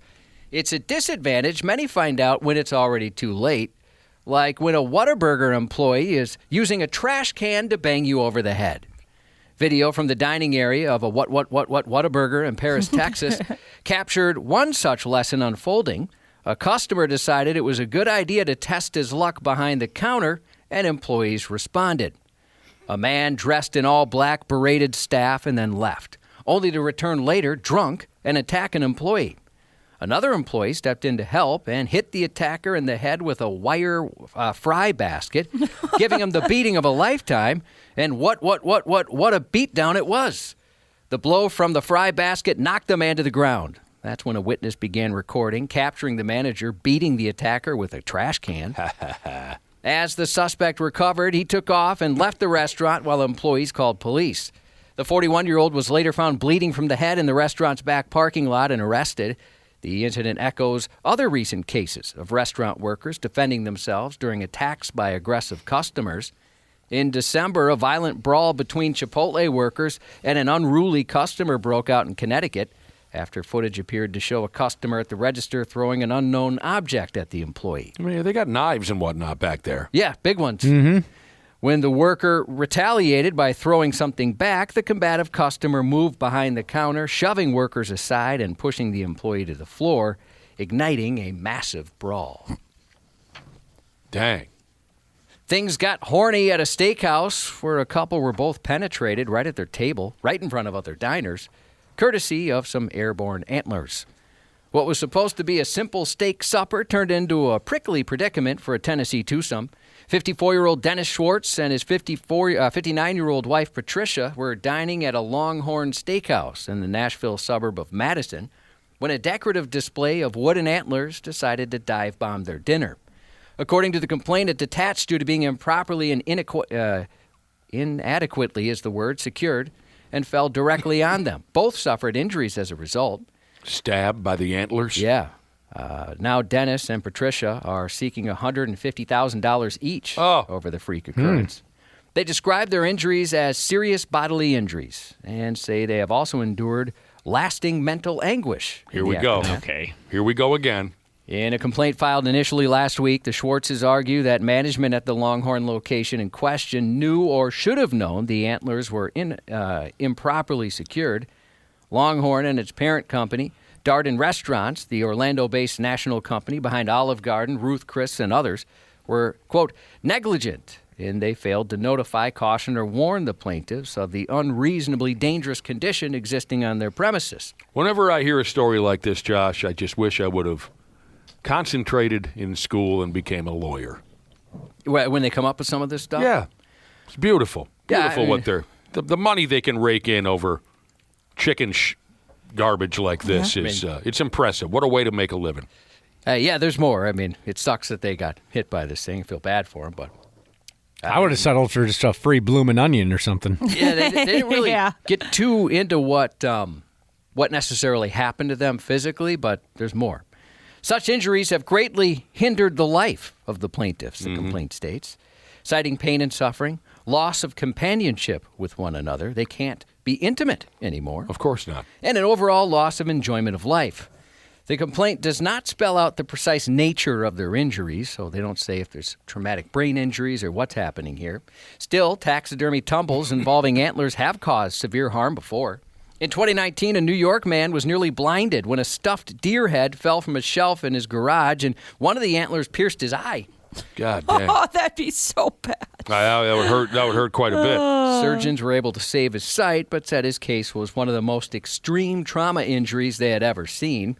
That same year, a 9-month-old girl suffered a traumatic brain injury when a deer mount fell from the wall of her family's home and the antlers punctured her skull. Oh, no. Son of a bitch. Then last August, a Massachusetts woman sued a South Boston cocktail lounge after a deer head mounted on the wall fell on her head, causing a brain bleed and post-concussive system. Jeez. How is this so common? We got to anchor these bitches in, you guys. Are other deer going in there and unscrewing them? What is happening? Yeah, the deer are getting their revenge. I don't know what's going on there. Being hung up by a thumbtack? Bucks and does getting the last laugh. Yeah, I don't know what's happening, but they're after you. Ghosts returns tonight on CBS. Oh, that's pretty good. Yeah, people seem to love that. Well, it's a comedy, right? Yep. I haven't watched it yet, but I hear good things. Shout out to Snores Too Loud Jesus, Electrician Jesus, and the Donkeys, who are at it again, headed to Michigan now to, quote, get it done. Nice. They have legal weed there. They do here, too. Oh, yeah. I forget that that's a thing now. Yeah. Congrats to local roll-off driver Jesus. 8 years of sobriety today. That's awesome. That's an awesome milestone for you. Happy belated birthday to Andy from Hatch Jesus. Happy birthday to Brian from Hatch Daddy Jesus. Police car building Jesus. Text a happy birthday to his son Maddox, turning the big 05 today. Happy 28th to Parties in the Backyard Jesus from Krusty Tube Sock Jesus. What? Nothing. Maybe it fell somewhere. And that's 93X News. Randy Shaver. On the Half-Assed Morning Show. Coach, I got an inside source, and I need you to confirm this if it's true or not. That said, you used to get pissed at Dwight Howard during your pregame speeches because he would just constantly fart while you were trying to get the guys going. Confirm or deny, Coach? You know, I would confirm, actually. See, this is perfect timing because Randy Shaver loves fart humor. True that. That's why we saved it. It's one of my favorites. Good morning, Randy. Good morning. Stan Van Gundy, former head coach of the Orlando Magic and a couple of other NBA teams, if my memory serves me correct. When he was coaching that Orlando club, and he had Dwight Howard on the roster, Van Gundy says his pregame speeches were often interrupted by Dwight Howard farting loudly. So I mean, that might be funny the first couple times, but after a while... Exactly. Yeah, knock that off. Exactly. Van Gundy was being interviewed, and he was asked, is it true that you used to get pissed at Dwight Howard during your pregame speeches because he would just constantly fart? Van Gundy confirmed that was true. And then the interviewer said, I don't think we caught it in the audio, but the interviewer said, that's disgusting and awesome. Yeah, I think that's a perfect way to describe that. Yeah. And at 6'10", 265, I bet Dwight Howard could bring it. Oh, I'll bet. Well, here's the other thing about Dwight Howard is I remember reading when he was a player that he was so hopelessly addicted to candy. Yeah. That's that guy. Okay. He would. I mean, he's not the only one. I think there were other. Jokic was the other. Is it? Is it Jokic? Well, Jokic did until he. That was why he was so heavy when he was just starting out in the NBA. Okay. He ate a lot of candy. Oh, yeah. Didn't he come out and say he gave up candy? Yeah, for that reason. Yeah. That's right. And here locally, when he was a Timberwolf, Michael Beasley used to just pound Skittles like he was just a junkie. Those weren't Skittles. If you looked at Michael Beasley for more than 2 minutes and you watched him play basketball, you would know those were not. Was it like Molly or something? What do you think? If my memory serves me correct, Dwight Howard was notorious for his candy intake, and as we've been discussing, he's not alone. he would eat something like 27 Snicker bars a day or something. Now, I don't know if candy it creates gas the way other foods might, but with that kind of diet, I bet it's difficult to avoid a problem. So I just Googled it quickly, and he said he had over 5,000 calories a day just on candy. And I know, Nick, you don't know what calories mean, but the average diet, they say you should have about 2,000 total a day. He was eating 5,000 calories a day just in candy. That's crazy. It's funny. He said he had the equivalent of 24 candy bars a day between various types of candy. It's funny he didn't develop a case of diabetes. Yeah, seriously. Exactly. Yeah. But, guys the size of a house, And he works out for a living, so maybe it offsets. You would hope he got into the gym now and again. He was built like he got into the gym now and again. I wonder if his cardio was garbage. But anyway. He also ate 4 to 5 honey buns a day. Oh, man. And That's insane. Those are so high in calories. Oh, are they? And sugar, oh, too. yeah. Yeah, and he said he kept candy everywhere, kitchen, car, nightstand, drawers, in his locker, everywhere. It's important to have, emergency candy stash. He was a junkie. He was a straight-up junkie. Ashley used to carry around cheese in her purse. Do you still do that? Do you have purse cheese anymore? Not anymore. I did when I was pregnant. I had a bad problem with candy. He sounds like he's pregnant. I had that stuff everywhere. I had my bedside table just turned into a snack drawer. That's a beautiful thing. It was. It got out of hand, though. Randy Shaver calling in from the state of hockey, Florida. Sounds like last weekend, Randy. Did you hear about this when you were running around town with the old lady? Last weekend, they went ahead with a fresh edition of the Florida Man Games, otherwise known as the Redneck Olympics. This has become a very popular gimmick. I did not hear about it. You didn't hear? You missed them. No. Stupid. What's the point of even going there? Yeah, we thought that's why you were down there for the winter. Right. This is the third or fourth year of the Florida Man Games. The crowds keep getting bigger, and Leon's getting larger. What movie? 651-989-9393. 12 teams from across the state of Florida showed up to compete in a pile of different events. And, of course, the whole joke is this event mirrors all the stories we hear from Florida. I mean, listen to our news reports on this program. It's almost always friggin' Florida. They just behave like jagoffs down there. So let me roll through. I got to say that I don't know if the events have been altered over the last couple of years, but it sounded a lot more fun a couple years ago. Maybe some of the events, yes, correct. Leon's Getting Larger is the movie Airplane, 1980. It sounds like maybe the events have been neutered a little bit. I mean, they whacked each other with pool noodles. This one sounds risky. There was an event called Bull Whips and Bad Decisions. That one, yeah, you're right. So how did somebody not die from this? You could lose a testicle at the very least from this. It sounds like, let's say, Cubby and I were playing Bull Whips and Bad Decisions. Cubby puts on some kind of a belt with beer cans hanging off of it, and then I have to snap those beer cans off of his belt using a bull whip. Oh, God. That's cool. Sounds like a good way to circumcise your neighbor. Yeah, no kidding. They had grocery store fights. Teams, this is kind of funny. Teams raced to load shopping carts with hurricane supplies while actively physically attacking each other. Oh, my God. Blindfolded taser tag using cattle prods. I can't imagine how much that would hurt. Maybe this is still as chaotic as it was a few years ago. When I initially read it, it sounded kind of tame. Sounds dangerous. A high-speed obstacle course. This is the one I think we really liked when we first heard about it. A high-speed obstacle course. You're running like hell, Randy Shaver. You get your carcass underneath a motor vehicle. You have to remove a catalytic converter.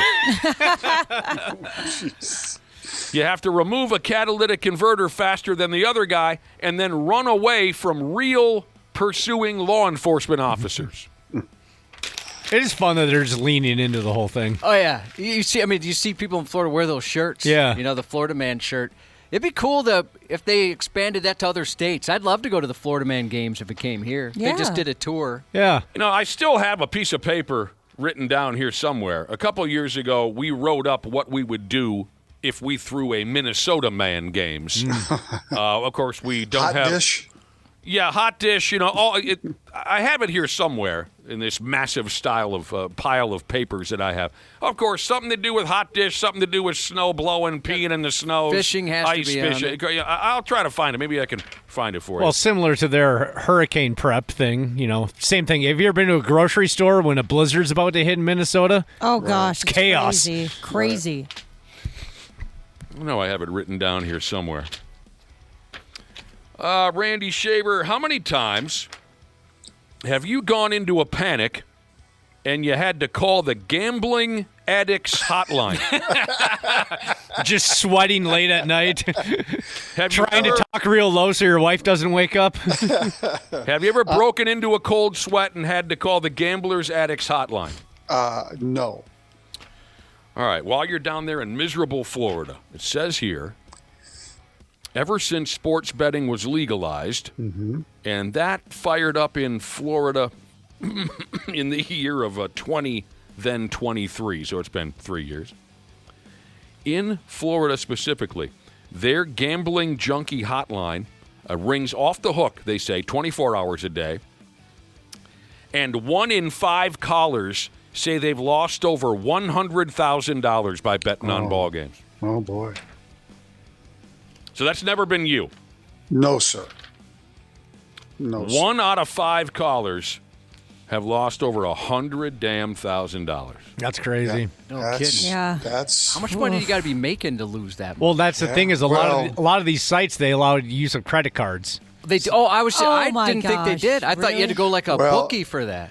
You can use not a debit card. No, credit yeah, card? some of them allowed credit cards. So that's the thing is young college kids with high interest rates would take out a bunch of credit cards and then start never heard snowballing trying to get their money back. Now, and then, now, Dana, having said that, I saw that FanDuel is not allowing the use of credit cards starting in March. well, that's good. So they're cutting you can't use a credit card to deposit money into your account.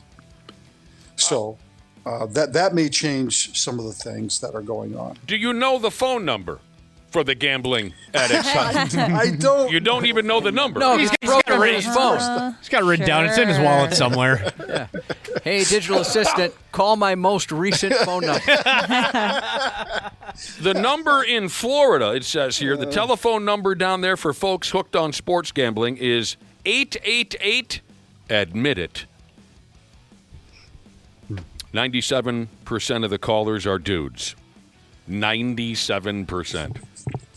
62% of those dudes are 30 years old or younger. Wow.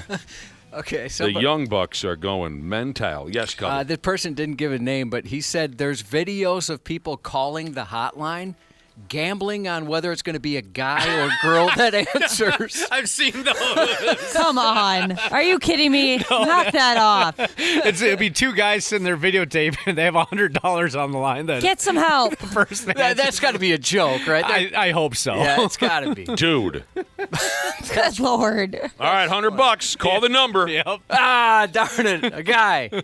That's funny. F me running. Yeah, I don't get involved at all. Not at all. Pull tabs, lottery, sports gambling, not a damn thing. I'm worried I'll like it too much. I'm with you on that, though. I don't do it. Yeah, I went through a big gambling phase when I turned 18, and I realized this was not going to be a positive life decision, and I kind of backed off. I like gambling. I know when to stop, though. Right, so yeah, I I'll think that still helps. when we do like the Turtle Lake weekend and stuff, I'll throw a 20 in a machine or a table or something, but I've stopped, just actively pursuing it. If you're good at setting a max, then you're fine. Mhm. Yeah, I like when we go to Turtle Lake. That's the only time I do it. It's kind of fun. Like I like to get with Nick and make a sports bet. Yeah. That's fun. I have a couple of buddies. They're on the verge. They're on the verge of calling these telephone numbers. I have buddies too. Like It's difficult to watch. There'll be guys' weekends, like bachelor parties, and they'll be up at like 5 a.m. betting on like Australian horse races. It's difficult to watch. Yeah. I remember one time a buddy came up to me and he goes, hey, who do you like in the MLS game today? I go, the MLS season hasn't started yet. He goes, no, there's a preseason game today. No, you're betting on MLS preseason? Come on, man. And it's not just the sports gambling. It's the constant finger banging of the video screens that they hand out at bars now where you can play. The E-tabs? Oh, I've always hated those. And then the frickin' pull tabs. Oh, I hate pull tabs. And it's the dishonesty that bothers me the most. I'll watch these sumbitches play for 5 hours. I'll sit at the bar with them for 5 hours. End of the night, how much did you spend? Oh, I don't know, $60, $80. Nuh-uh. I watched you play for 5 hours. There's no friggin' way you only spent $60 or $80. So, I mean, I'm telling you, they're on the friggin' verge. And same with social media, too. Somebody will post like, oh, hey, I want a $300 pull tab, a little picture of it. It's like, well, how much did you put in to get that $300? Yeah. Because they're normally just chasing that dragon, trying to, well, I've invested this much money. I got to keep going to try to win it all back. But you know what? I've got my own set of problems, maybe. Like what? How can we help? Oh, wow. You want to know about my problems? I didn't think you wanted to hear my problems. Yeah. I wouldn't give your troubles to a monkey on a rock. What's that? Something David Letterman used to say. I wouldn't what? I wouldn't. So back, let's say a celebrity was in the news for something bad. He goes, man, I tell you, I wouldn't give her problems to a monkey on a rock. I haven't heard that. I love David Letterman. David Letterman. The Pigs are back playing in Denver tonight, Randy Shaver. Yeah, Colorado. Starting at around 8 o'clock, you can see the boys playing up against the Colorado Avalanche, a division rival, don't you know? The Avalanche won last night over Utah, so they've already got a game under the belt since the Olympic break. And this is a big stretch for the Wild because they get the Avalanche tonight, they get Utah, and then they get Tampa Bay at home. So they've got 3 teams that are playoff teams back to back to back. The Pigs' locker room is going to smell like champagne and latex. We played it earlier in the sports break, the audio of Jack Hughes. I saw the video. He actually looked a lot better than I thought he was going to look. I thought he was just going to look decrepit. His hair is just in a tangled, sweaty mess. He actually looked okay. It looks like they ran him through the shower at least. Kind of like the 5 years after Ovechkin won the cup. It took him a while. Yeah, exactly. It took him years to sober up. Yeah, he filled a lot of puke buckets. Oh, man. That Ovechkin after the Capitals won the cup. Oh, God, a few years ago. Well, now that everyone has a hockey hard-on with the gals and dudes from Team USA winning gold medals, everyone wants a Team USA sweater, right? Now, to quote Al Michaels from 1980, there are a lot of folks in that crowd who don't know the difference between a blue line and a clothesline, but that's irrelevant. Anyways, apparently Nike, the official sponsor of every sport on earth or whatever, Nike didn't make a lot of Team USA sweaters ahead of the Olympic Games. So they've already run out.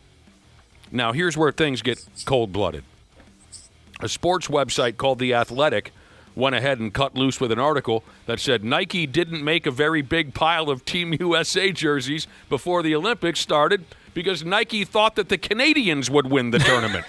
Oh. Well, they were the betting favorites. I'm sure the folks at Nike are really happy that The Athletic wrote that article. Yeah. Thanks a lot. Well, wait a minute. Is that The Athletic's opinion, or did somebody at Nike tell them? Oh, I don't know. They presented it as if it were fact. Yeah, they presented it as they if heard was, it from someone. I don't know the source. All I know is at Nike, they're probably saying, thanks a lot, dickheads. Now we've got every wannabe hockey fan in America. What's the word I'm looking for? Lighten them up on social media.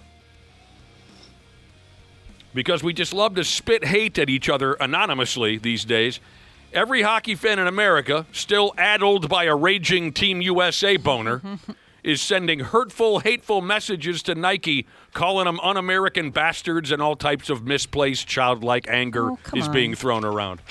Thanks, Athletic, the folks at Nike must be saying. Well, you know why they didn't make enough Team USA sweaters. They thought Canada was going to win.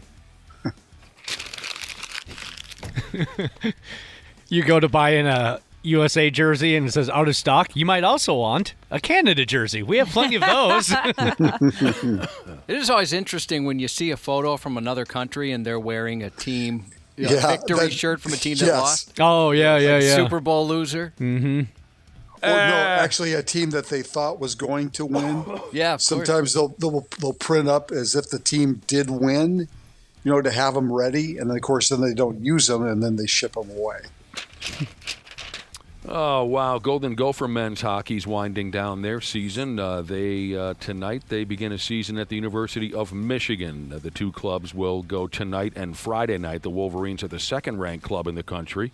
Next weekend, the Golden Gophers play here in town against the number one team, being Michigan State. So obviously the goal here for the Gophers is to injure somebody.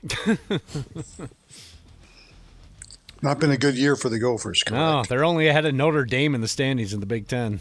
That's wow. Obviously, the goal is to see if they can bone somebody out of a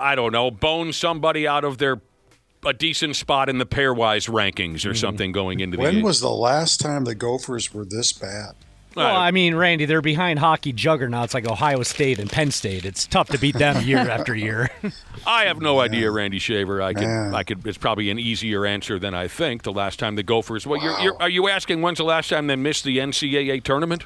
Because they're going to miss the tournament, obviously. Yeah. Unless they win the Big Ten tournament. Which, I don't know. I'll guess 10 years ago, but I have no idea. Yeah. Motzko's job is safe, though, right? I have no idea. I would think so. Here's an idea, though. This I have. Next time your favorite ball club lets you down, maybe you want to go this route. A handful of fans, a group of fans of an Italian soccer club. They're apparently tired of watching their favorite club suck eggs.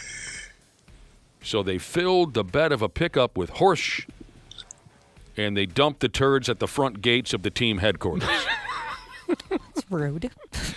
That surprises me because soccer fans usually come off as very level-headed. And, yeah, from all I've heard. Very rational. So this is like when they're burning stadium down. Yeah, Yes, this exactly. is surprising to me. Throwing bricks at each other and whatnot.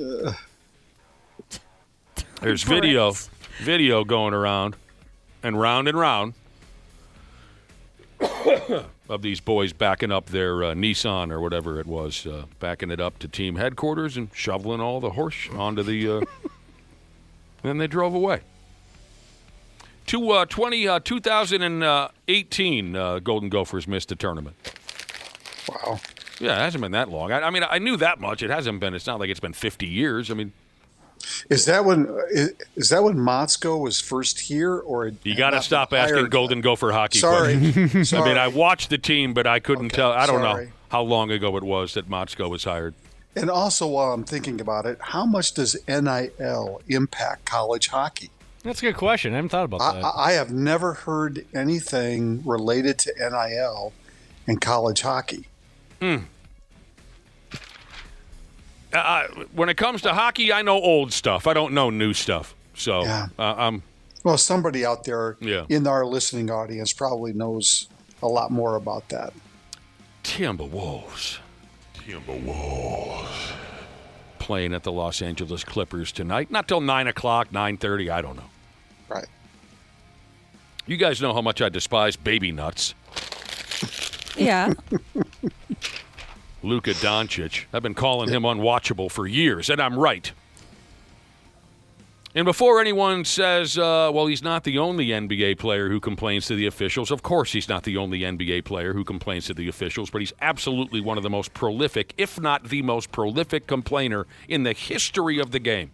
Oh, I don't know. Karl Anthony Towns is pretty close. Yes. He gets a lot of crap he's for that. close, but he's not as bad. Now, I don't know who Zach Lowe is. He's some type of NBA reporter guy. But he made a comment the other day about baby nuts. And this quote should be framed and put on the walls of every NBA locker room.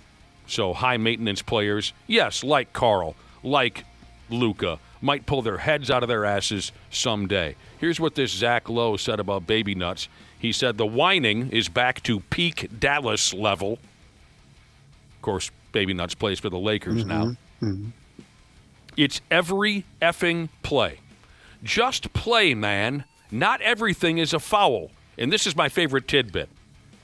Are you playing to draw a foul or are you playing basketball? Yeah. Which are you doing? Are you playing one-on-one with the refs? It's every possession. It's out of control. It's unwatchable. That's a great way to put it. That is the most beautiful quote I've ever heard regarding foul complaints, foul baiting, foul hunting.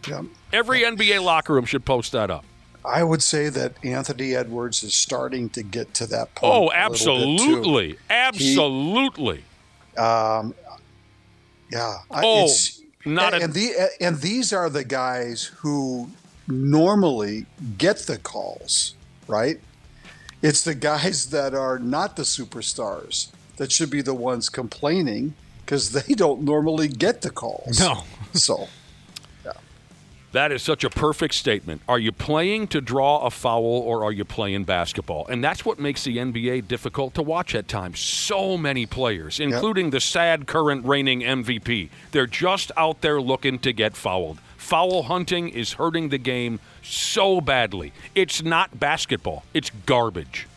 Speaking of MVP, Nick, there's a very good chance that Shea Gillis and or Jokic will not be able to win the MVP because they've missed too many games. Right. Was it the 65-game rule? Yeah, it's a new rule that's in effect, and I know that Shea Gillis can't miss. Is it Jokic or Shea Gillis? One of them can't miss 2 games. If they miss 2 games, they're not eligible for the rest of the season. If they miss 2 more games, they're not. That's correct. That's correct. They're not eligible for MVP. Well, then the MVP is that kid from Philadelphia. No. What? No, it's going to be Cade Cunningham for Detroit. Okay, I'll go along with that too. The Pistons are the best team in the NBA. They have the best record in the NBA, better than Oklahoma City. And Cunningham has been playing great basketball. For a team, if you look at their roster, they're a lot of journeymen. There's no other. It's not like the big 3 in Detroit. It's really Cade and a group of veteran kind of journeymen, other than Jaron Duran, who's a very good center, all-star center. Oh, if Cunningham gets it from the Pistons, I'd have absolutely no problem with it. He's a terrific player. It's funny how good the Pistons are, because just a couple of years ago, they had that promotion where if they score 100 points and win at home, people got free chicken wings, and they went the full season without that happening. Son of a bitch! I just want my wings! If you look at their record, and maybe Dana can look this up, I thought I saw this 2 years ago. They won 8 games at the All-Star break. Yeah. They only had 8 wins at the All-Star break.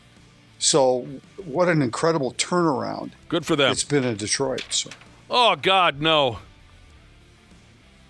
A San Diego Padres starting knuckleball pitcher.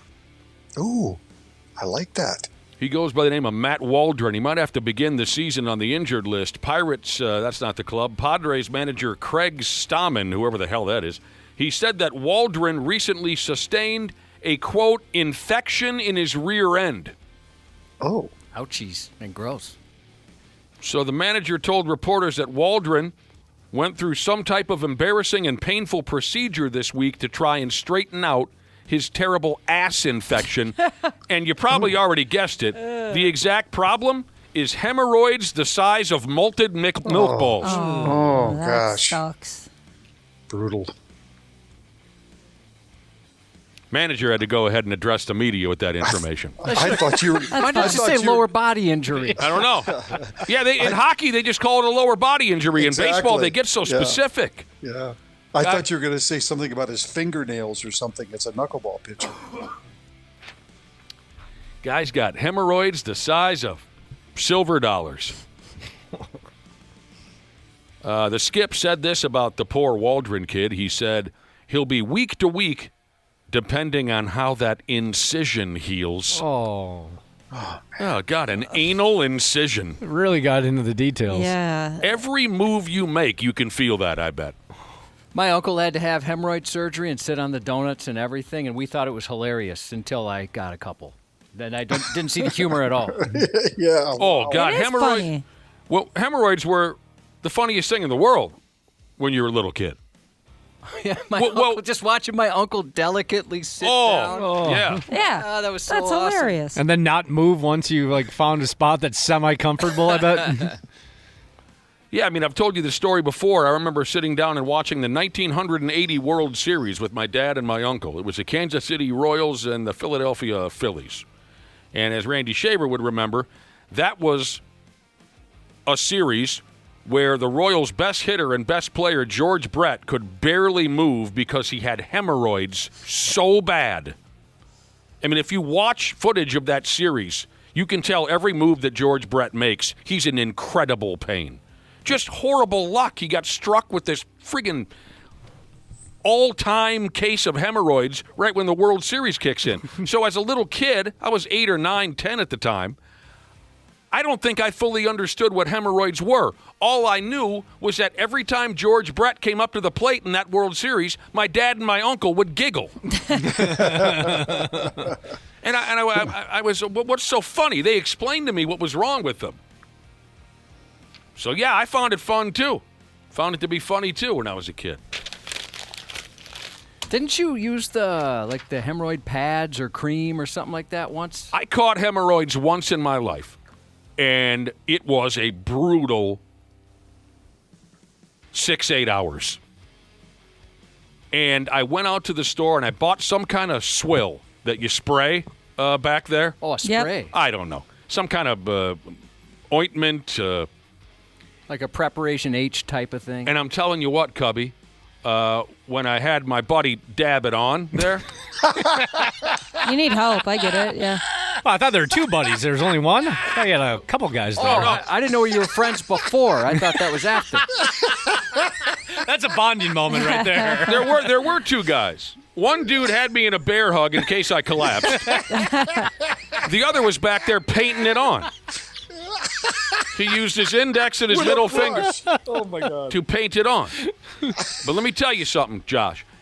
Whoever's in the warehouse right now mixing up that hemorrhoid swill, you deserve a friggin' medal, a Purple Heart or something, some kind of an award, because the pain went away instantly and it never returned. I'm talking instantly. You probably don't remember, but did the guy at the cash register kind of give you a nod, like a "Hey, good luck, pal"? I know No. Oh, are you saying that's who did it? It was the guy at the cash register? But I can imagine if you pop in at like 8 o'clock at night to get some hemorrhoid medicine, the person at the counter's got to know that you got it in a bad way. No, it was a female. She winked at me. Oh, that's hot. I don't know if it's just me. Not everyone maybe is as lucky, but it was over in that fast, Cubby. Well, that's good. Max Scherzer has agreed to return to the Toronto Blue Jays for his 19th season as a big league pitcher. Yeah. If that concerns you at all. They need him, too, because they have a couple of starters hurt, so... Now, I've lost my taste for such a thing, but if this is still something that you get dialed into, you should know that Joey Chestnut character, is coming to town this summer for another appearance at a St. Paul Saints baseball game. Saturday, June 6th, Chestnut will take on a group of Saints fans in some kind of binge-eating showdown. The food and the contest details haven't been given up yet. One thing is for sure clear. The Saints are looking for some true eaters for this one. It says here the Saints, this is the St. Paul Saints talking, they're looking to pull off a Buster Douglas-like upset. They want Saints fans to defeat Joey Chestnut in whatever eating competition they... Oh, no, now I'm thinking about Buster Douglas. You love him. I can't say it out loud without wanting to go on and on about how beautiful it was when he put Mike Tyson to sleep in Tokyo. It was 36 years ago. I can't let it go. But I won't bother you with all that. Chestnut is going to go ahead with some type of a ballpark tour this baseball season, going town to town, eating garbage, and then spraying it into a hotel toilet sometime afterwards. That's fun. Yeah.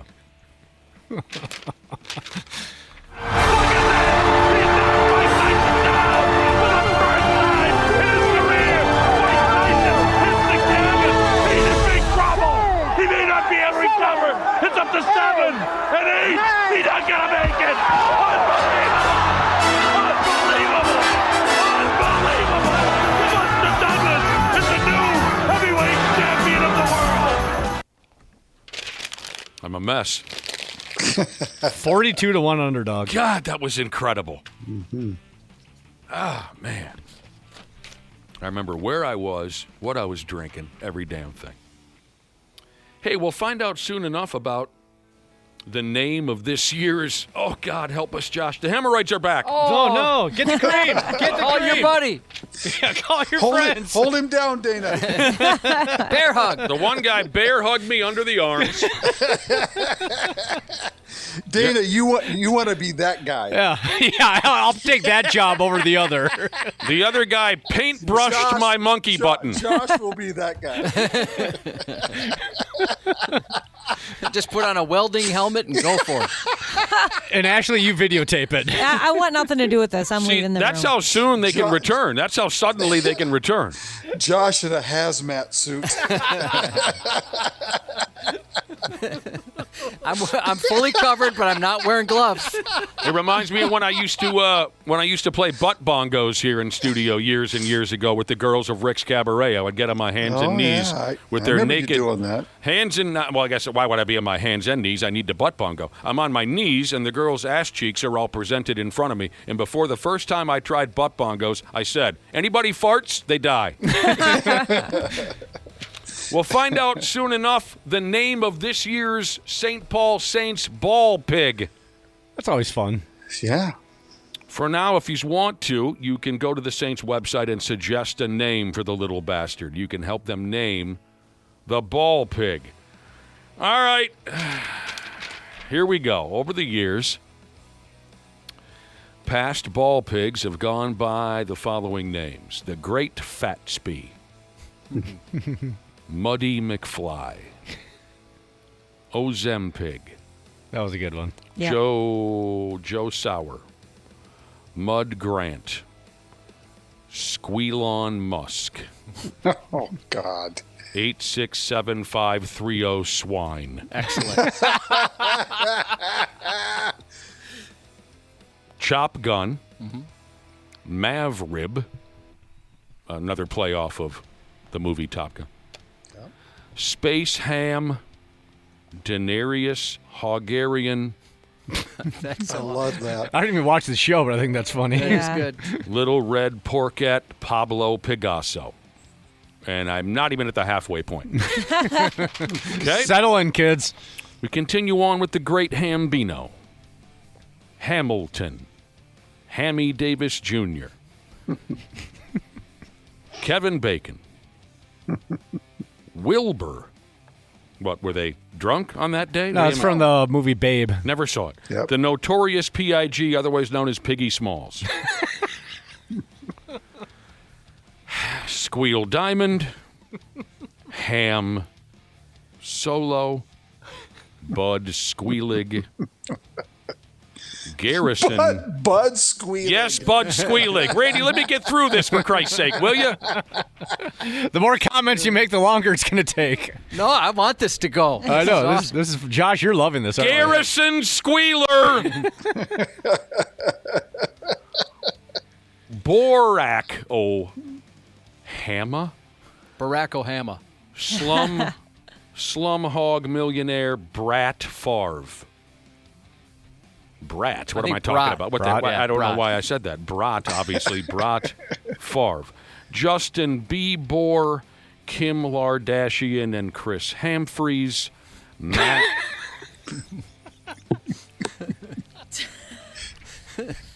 Geniuses at the Saints organization. Yes. To they say are. the least. Yep. There's 4 more. Do you want them? Yes. Yeah. Yes. I want 40 more. Macklemore. Macklemore, your guy, your favorite podcast. Oh, yeah. Stephen Cole Bohr. Alternative Fats. Oh, yeah. What was it? Alternative facts? What was that? Yeah. I Is don't that a remember. political thing? Yeah. Pork Night. That would get kids excited. Yeah. Yeah, I like when you see like the swine races or pig races or whatever at various fairs, and they have the funny names. Yeah, like it's fun. Pamela Hammerson. They're all the same. Or yeah, is it Pamela Anderson or Pamela Hammer? Or maybe both. Don't care. But I saw the same shows you did, Josh. Yeah, they're fun.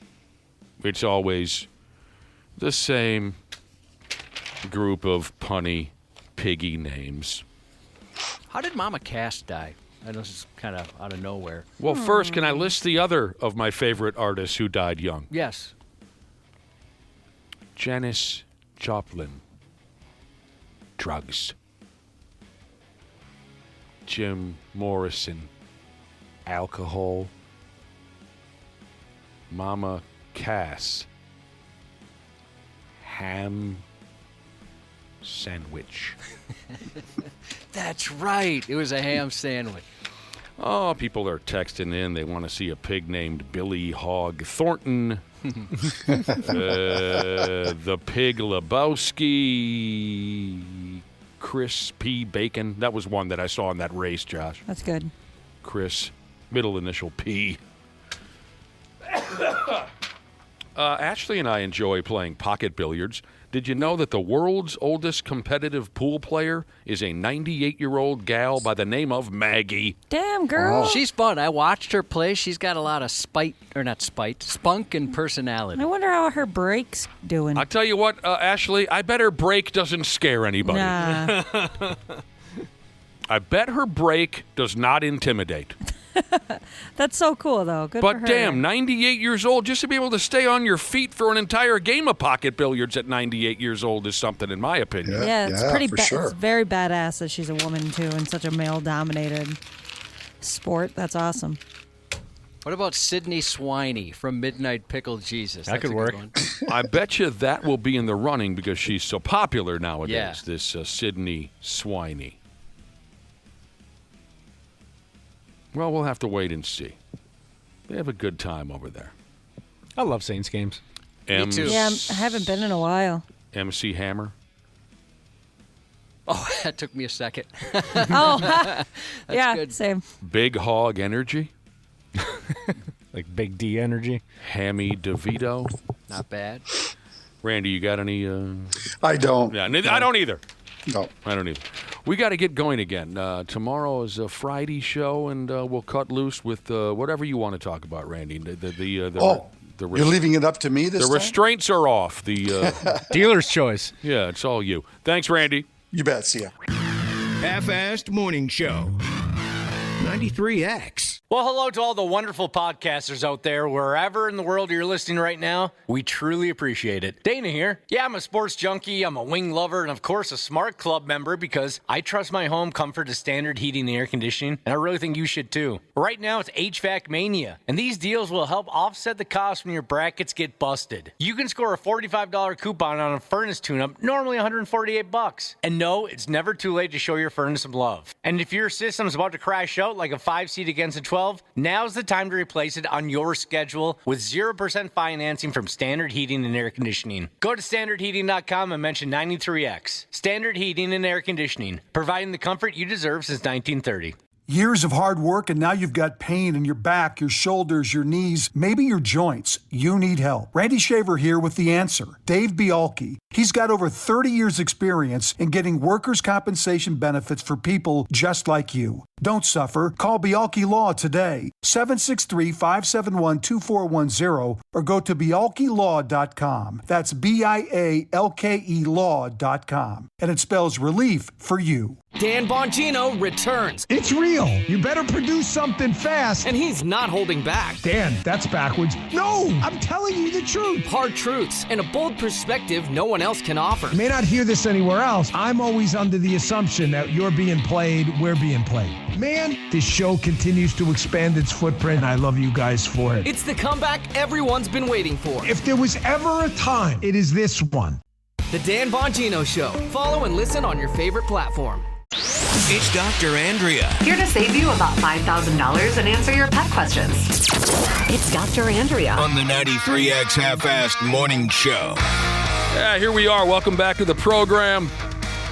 8:26. Everybody loves their pets, wants them to be healthy and happy, so we've got our pal here to help you out. 651-989-9393 if you have a question for Dr. Andrea Johnston from Gurman Animal Hospital. Now, it's been a while since we've seen you, Dr. Andrea. Yeah, we were out of town. Do you have any stories? Because you've told a couple of awesome Dr. Andrea stories. The bear spray was my favorite. Absolutely. Oh, there's a ton of great Dr. Andrea stories. Remind me the tampons was another legendary story. Tampons. The bear spray. Yeah. The pills that your child wasn't supposed to take. Oh, yeah. Halloween in Madison.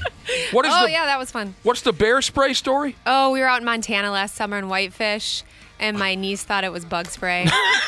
Sprayed us all with bear spray. You guys need to label your medications and products at your home, like with larger Totally, font or right? something. So since it's been a stretch of time, is there a fresh Dr. Andrea story? You know, I don't know. We were out skiing out west, so nobody broke a leg. Yeah. Nobody fell off a chairlift. So What part of the world did you go to? We were out in Beaver Creek, Colorado. Wonderful. Yeah. I'm trying to think. We haven't really had anything crazy. I mean, work's been pretty steady. We always get something weird there. Yeah. You know, we've had deer kick dogs and come in with broken legs. Oh, no. And, yeah, but, you know, life's been pretty slow lately. Well, that's the way I like it. Yeah. It's good to see you again. Josh could attest to this. No less than, 1,600 text messages have come in since we... No kidding. We've described it before as like watching movie credits, but I'm going to change it up a little bit. When you come in, it's more like movie credits when you watch it on AMC and they're fast-forwarding it to get to the next show. Yes. That's how the texts come in. Before we can even click, you click on one and all of a sudden it's 4 new texts later. I It's love the wrong it. one. So a deer kicked a dog, and you had to treat that dog? Yeah, broke its leg. It was like a 75-pound dog. And, you know, they get feisty this time of year when they're rutting. I mean, the bucks, and the dog came in with a broken leg. Dog got a little too curious. Yeah. I mean, they can be mean. Oh, and they'll pack a wallop. Oh, yeah. They'll break a bone for you. Yeah. And I was listening to your antler story earlier on the way in, and I mean, they buck people. You know what? They use their antlers to impale things. Oh God, they'll kill a dog quite easily. Yeah. What was the story? For whatever reason, at a restaurant or two, they had some trophy bucks hanging from the wall, and they came loose from the wall and stabbed some people. It's crazy. That was the story I think Cubby was telling a little earlier. This might be a simple one for you from Officer Nasty Jesus. Can dogs be allergic to cats? Yes. They can. Dogs can be allergic to people. Oh, they can. Human dander. Poor we have had a dogs. Yeah. I had no idea. Dogs can be allergic to people. There was a reverse of that on an old Brady Bunch episode, but I don't need to tell you about that. Dogs can be allergic to people. They can be allergic to cats. Yep. They just like us. They can be allergic to anything. Are cats too, then I'd imagine? Yeah, I mean, dogs show allergies more significantly, in my opinion, but usually if the dogs go get allergy tested by a dermatologist, they can get tested for human dander. So let's say I've got a dog and a cat living together. The dog is allergic to the cat. Can I give that dog medication and everything will be fine, or should they not live together? So you can do allergy shots. You can do allergy medication, just like people do to try and live with a dog. Right. You kind of try and minimize the symptoms. Ooh, I have a story for you. Actually, it just dawned on me. I haven't seen you guys. I thought I had shingles again. And I was going nuts. My doctor put me on shingles medication. I was scratching my neck off. I was so uncomfortable. Turns out we had a family of lice living in our house. Oh, no. Yeah. That all of us is hilarious. Did you have lice when you all came of us in had here? lice. Probably. That is so funny. Probably. Because I like kind of hope that whatever other guests we had in here wore the same headphones. No, I've learned a lot about lice, you guys. It doesn't spread like that. So you're saying darn it. your whole family recently had lice? Yeah. Yeah. Which pet is to blame? No, it is not. You can't get it from your pet. And your pet can't get it from you.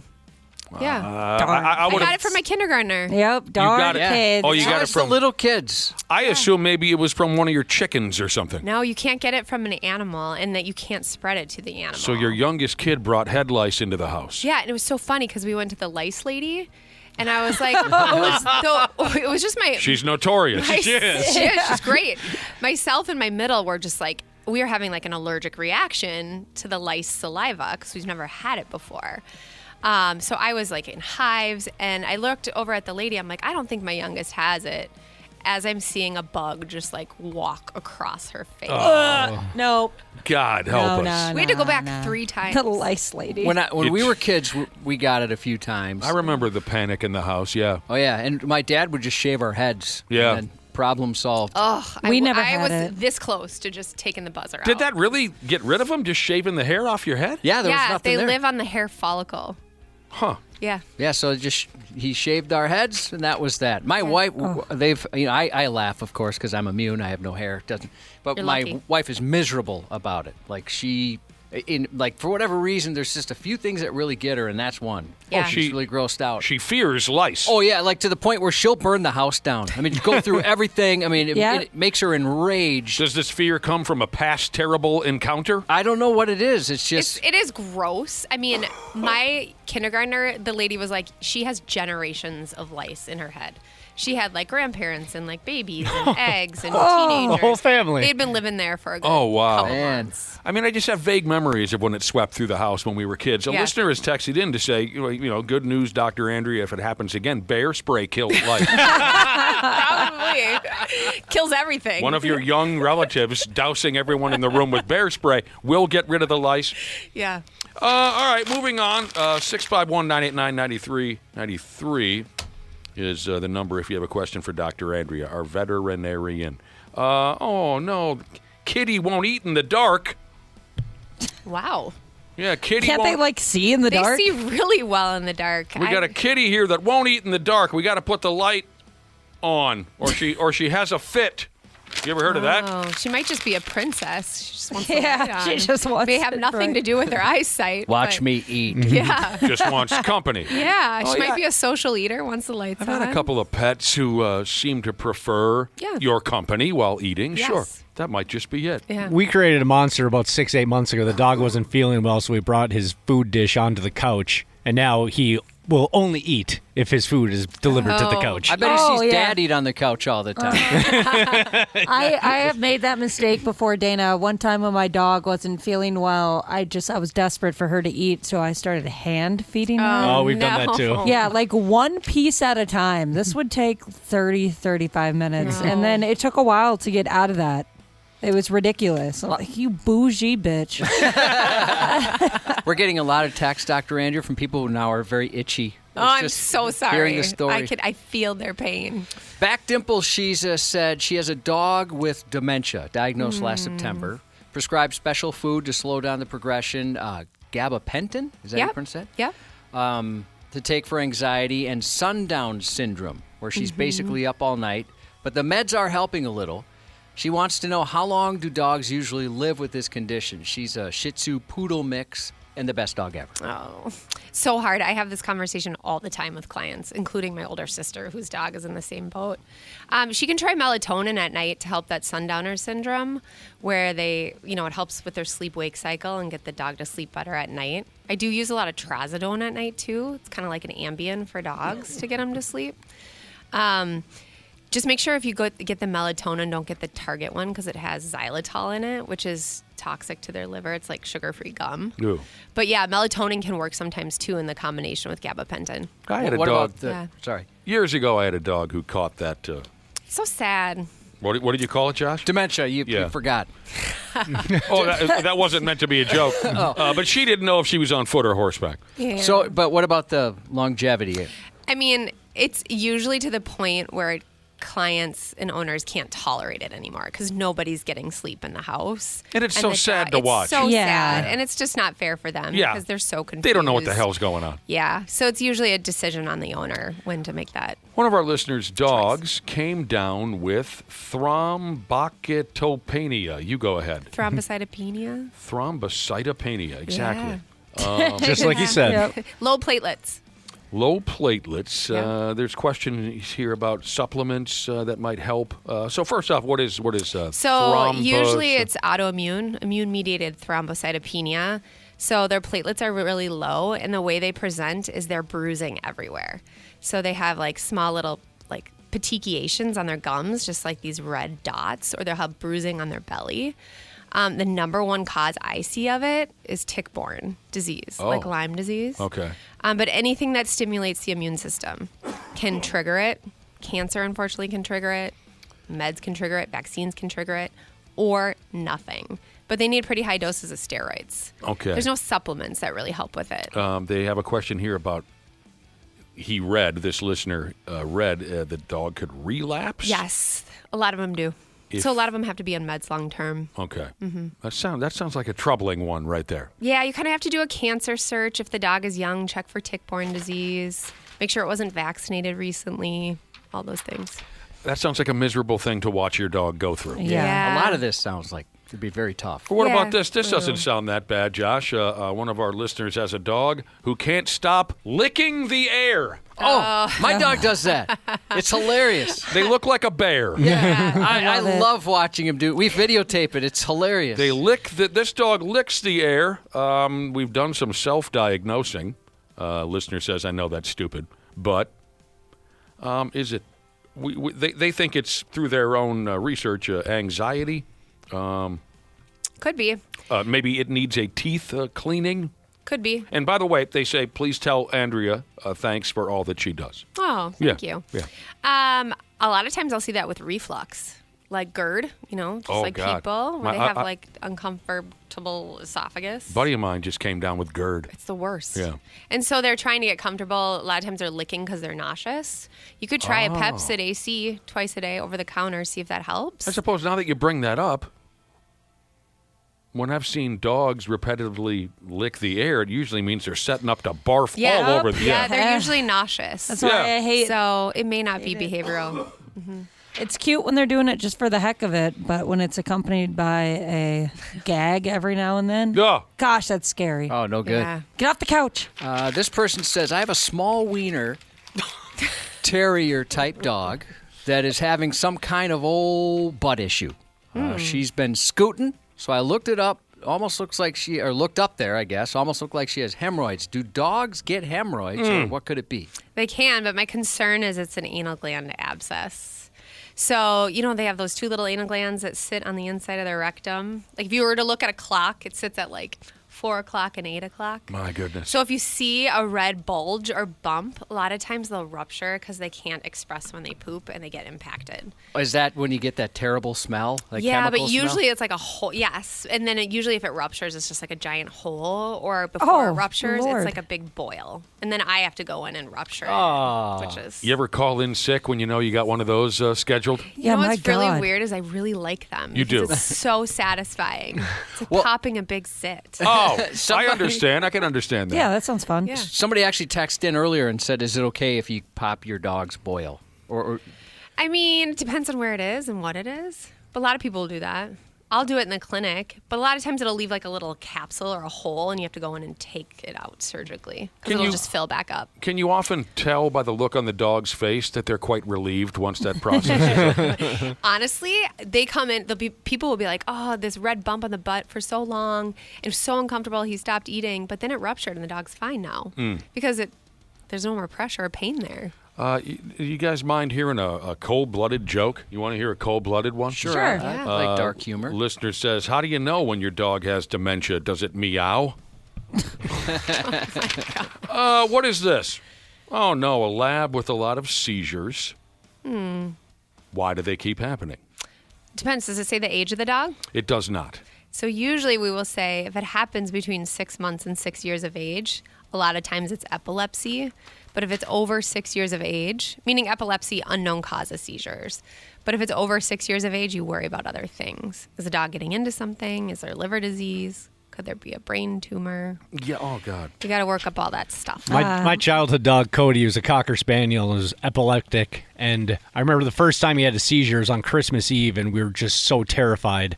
But then they just, he was fine. Afterwards, he snapped out of it. But then it was so funny, the juxtaposition between the first one, how scared we are, and then a couple years down the line, I was like, oh, he's having a seizure. He'll be fine in a couple seconds. Just another day. Yeah. Usually I tell people if they have one seizure a month for 3 months, it warrants a workup. Oh. Sometimes they can have like off-the-wall seizures and they never have one again. But usually they have more. My mom just put her dog down a couple days ago, and one of the reasons why her dog was 16, so very old. It's like one of those small little dogs, so they live forever, And one of the reasons why she brought her to the vet to be like, hey, do you think it's time, is she had a seizure. And the vet, one of the, after they put her down, the vet was, speculating what could have been going on because she didn't want to do anything to her. She's old. Right. And she said that she thought she had a brain tumor. Yeah, because, and like she started getting really confused, and sometimes it was funny, but most of the times you're just like, poor baby. It's sad to see them like that. It is. Some of these behavioral questions are fascinating. I know they're more difficult, but some of these behavioral questions that are sent in are really interesting. A 10-year-old Warsh isn't a word. Well, it is. Some people say it not that in way. not in this context. 10-year-old Welsh Corgi started peeing and pooping all over the inside of the house after we started repainting. They hate the new paint color. Send a message. Yeah. I mean, maybe there's something on the other side of the wall or something that they smelled. Who knows? But they do weird stuff like that. Oh, you're going with eggshell white, huh? Well. Creative. You basic bitch. Here's a person that says, I have a cat that pukes daily, and I don't know why. Why do cats do that? Yeah. I mean, if Stop it's it. always been a vomiter, it always will be. But if it increases in frequency, that's when you worry. Yeah. Cats vomit. That's their thing. Yeah. I know. It's Can so it be- gross. My cat's always doing that. Can it be beehole licking related? They Oh, said they no. caught them licking it and wanted No. to know if that's related. No, I think they do that more often than... I mean, that's like a way to clean themselves. I mean, we all know cats. I think 8 times out of 10, when they yak all over your kitchen floors because they want to watch us clean it up. Honestly, it's so ridiculous. Because they do. Don't they look at you as if to say, hey, there's a puke pile there, pick it up. And I think, cats are relatively smart. I don't understand why they will, I guess, eat a plant or something, and then they throw up. Mm-hmm. And they're like, you know what I'm going to do? Eat that plant again. Yeah, exactly. Stop it. Just go back to the well again. God. I will say, though, this is a time of year, especially around Easter, that you shouldn't get lilies because that's toxic to cats. That's a big one. Everyone gets Easter lilies. Oh, yep. And that's real bad for them. Dogs I completely too, or forgot just about cats? that. Cats, it causes kidney failure. Pretty acute. You guys want to hear another dark joke? Yes. Yeah. All right. This person says, what do you call a dog with no legs? Don't matter. He ain't coming. Oh, That's hilarious. terrible. It's Dr. Andrea. On the 93X Half-Assed Morning Show. Yeah, we're back. Dr. Andrea Johnston is here from Gurman Animal Hospital. We've got a second round of questions here for Dr. Andrea from our wonderful listening audience who bombs our program whenever Andrea shows up with hundreds and hundreds of questions. We're starting off our second round here, Dr. Andrea. Not a question. What did this listener say? I don't have a question. I just want to thank Dr. Andrea for making me seem like I know anything about cats. He said, when my uncle died, we adopted his 2 cats. Never been a cat owner, but I told my wife, hey, we need 3 litter boxes for these 2 cats. Oh, yeah. I went on to tell her that you need one more litter box than you have cats. My wife thought I was a friggin' idiot. She Googled it, and I told her my friends at 93X told me so. I love that. Very cool. I love that. That's great. Past advice Dr. Andrea has given, playing into real life. I love that. Yes. Thank you won't have for- to pick up urine smell for the rest of your life with cats that, if you don't have enough litter boxes. Right. Yuck. Hoosier Jesus wants to know if you've ever given mouth-to-mouth to a seagull. Wow. No. And it's related to a story. There was a soccer player who, in the middle of a game, a seagull got hit by a soccer ball. And the story said that the seagull died for a moment, and he gave it CPR and saved the seagull. Wow. Little miniature bird chest I compressions. mean, you can do chest compressions for sure, but usually the birds that hit the windows and get hit by things, they're just in shock until they kind of shake out of it. So what he did was just unnecessary. I think that was probably He just wanted to make out with a bird. Yeah, he risked bird flu for no reason. The story. Which the anatomy of a bird doesn't make sense to do mouth to mouth, so I don't want to make that story false. The story says that he saved the bird's life. In Wow. reality, the bird was just silly shock. for a while. Yeah. Confused. Yeah. The bird was just unconscious for he just woke it up. Yeah. He woke it for up. Sure. We were talking about dogs licking the air, which could be a sign of bad things, but it might not be. A listener texted in, speaking of licking, our dog Belle, God rest her beautiful soul, would lick my psoriasis on my elbow, and it went away. Wow. You're kidding me. That's the story they're telling. That's fascinating. Yeah. I can't make sense of that. It's like some Mr. Miyagi magic touch type stuff, you know? It's like using breast milk on sores, right? It heals stuff. Is that a real thing? Yeah, they say if you have a cut, put breast milk on it. Oh, so maybe God. there's something in the saliva, like the bacteria, that kills off the psoriasis. Dog killed his psoriasis, and it was on his damn elbow. When we were kids, like if you had a cut or something, my parents would say, "Oh yeah, if the dog licks it, it helps." Oh, really? And then I've heard that that's the complete opposite. I mean, it's introducing bacteria. Yeah, so- dog just licked its own ass. Yeah. And now it's licking your cut on Yeah, your... I saw, they're just kind of healing you there. That's like me telling myself that, they just feel bad because I have an injury, when in reality, they just like the taste of my blood. Yeah, or they like the bacteria taste. Like sweet. Here's an interesting one about a 9-year-old Rottweiler coon dog mix. Oh, that's a breed. The dog has bone cancer. Oh. We're planning on amputating her left front leg tomorrow. Hey, woohoo! Way to join the club, tripod club. Oh, right. Yeah, you have a dog with only 3 legs. But again, how did that dog lose one leg? She started consuming it, so it Oh, had God. to be removed. Yeah, but it was her back leg, which is significantly easier than the front. Wow, it says here this Rottweiler coon dog mix broke its leg fighting coyotes, and that's how they found out. Oh. That badass dog. That's how they found out there was some bone cancer. So I think more or less what they're asking here is how often maybe should they get this dog checked to see if the cancer has spread? Yeah, so bone cancer is pretty aggressive.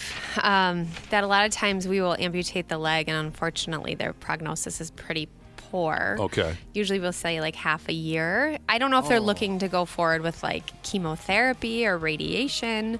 Hopefully they took chest x-rays before they're amputating the leg, because if it's already in the chest, the amputation is not going to be worth their while. And that's expensive. Yes, and it's a front leg, right? So they bear more weight on their front legs than their back legs. So it takes them a little bit more time to figure it out once that leg is off. It is It's amazing. really painful. You got to do something about it if it's fractured. So It is amazing how they adjust to having 3 legs, how know. quickly they figure it out. I know. It's very depressing because you're like, oh, look at that. Like, you're just but missing they feel a so limb. much better because it's gone. The pain is gone. But like, maybe not it's for like, yours, but and it's like they don't even know. They don't even know. It's like, aw, you don't know that we brought you to a place and they took one of your limbs. Well, do that's you? probably good then, right? This person says, we recently rescued a 4-year-old Shepherd Pyrenees mix. Big, sweet guy, but he didn't come with food. Switching him to ours has been rough. Anything I can do to help? So a lot of times I will change the protein source up. So make sure that it's a protein source he's maybe never been exposed to.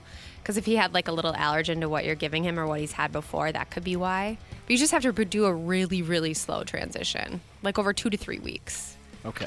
You were mentioning earlier the wonderful sights and smells of professional life as a veterinarian.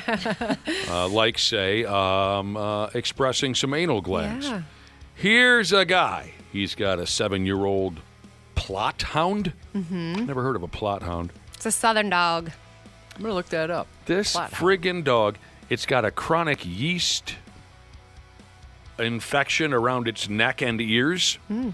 And it says here, the smells are causing division in the family. I would think so. A chronic yeast infection around its neck and ears. Oh, By the way, that is a cool looking dog. They are. They have like the big ears. Yeah. Right? And so unfortunately, that just makes them susceptible. It's like a basset hound. The minute they walk into the clinic, I can smell the yeast. So they just have to be managed long term. Medicated antifungal shampoos. A lot of times I'll use oral fluconazole for months at a time. And figure out if the dog has allergies, because a lot of times that comes hand in hand with allergies. When a dog gets funk in its ears. Yeah.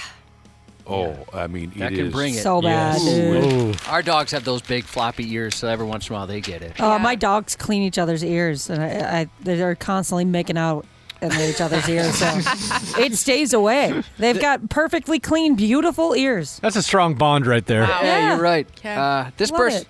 This person has 2 small dogs. Every time they drink water, it seems like they puke. What's going on? So if it's fresh water and it's really cold, that can cause it. Or if they're drinking it too fast, that's another reason. God forbid you give them fresh, cold water. How do you get it so your dog keeps at least half the amount of water in their mouth? Because our dogs can't figure that out. Well, you have For real. Danes. That's why. They have all that extra skin around their face. My gosh, I mean, it's jowls. Yeah, Yeah. it's just they only get about half in. The rest goes everywhere. It's everywhere. They're That's not- so ridiculous. And then, But Cubby, I've had a sloppy dog or two before as well. That part of the kitchen floor is glorious. It is.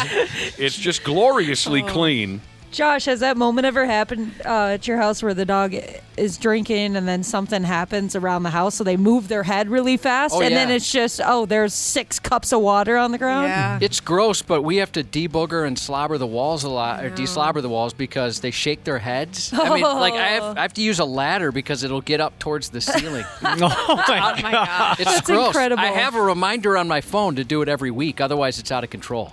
Do you know that I have a client that actually did like a plasty on the lip? She wanted like a plastic surgery for her setter, so it wouldn't drool as much when it drinks water. Did it work? Really? It did work. I bet I that didn't was, do bet it, that was but cheap. they had it done. Wow. Speaking of drinking, we haven't addressed this Dr. Andrea party picture yet that I received a couple of weeks ago.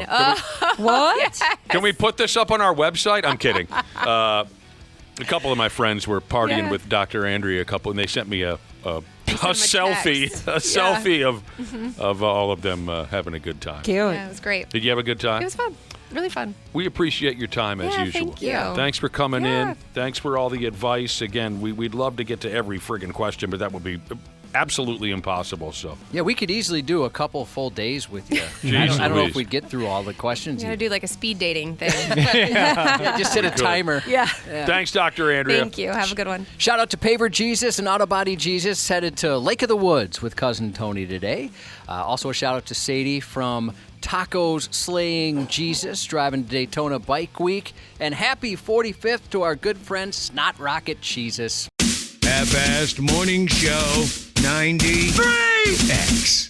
Well, hello to all the wonderful podcasters out there, wherever in the world you're listening right now. We truly appreciate it. Dana here. Yeah, I'm a sports junkie, I'm a wing lover, and of course a Smart Club member because I trust my home comfort to Standard Heating and Air Conditioning, and I really think you should too. Right now it's HVAC Mania, and these deals will help offset the cost when your brackets get busted. You can score a $45 coupon on a furnace tune-up, normally $148. And no, it's never too late to show your furnace some love. And if your system's about to crash out like a 5-seat against a 12, now's the time to replace it on your schedule with 0% financing from Standard Heating and Air Conditioning. Go to standardheating.com and mention 93X. Standard Heating and Air Conditioning, providing the comfort you deserve since 1930.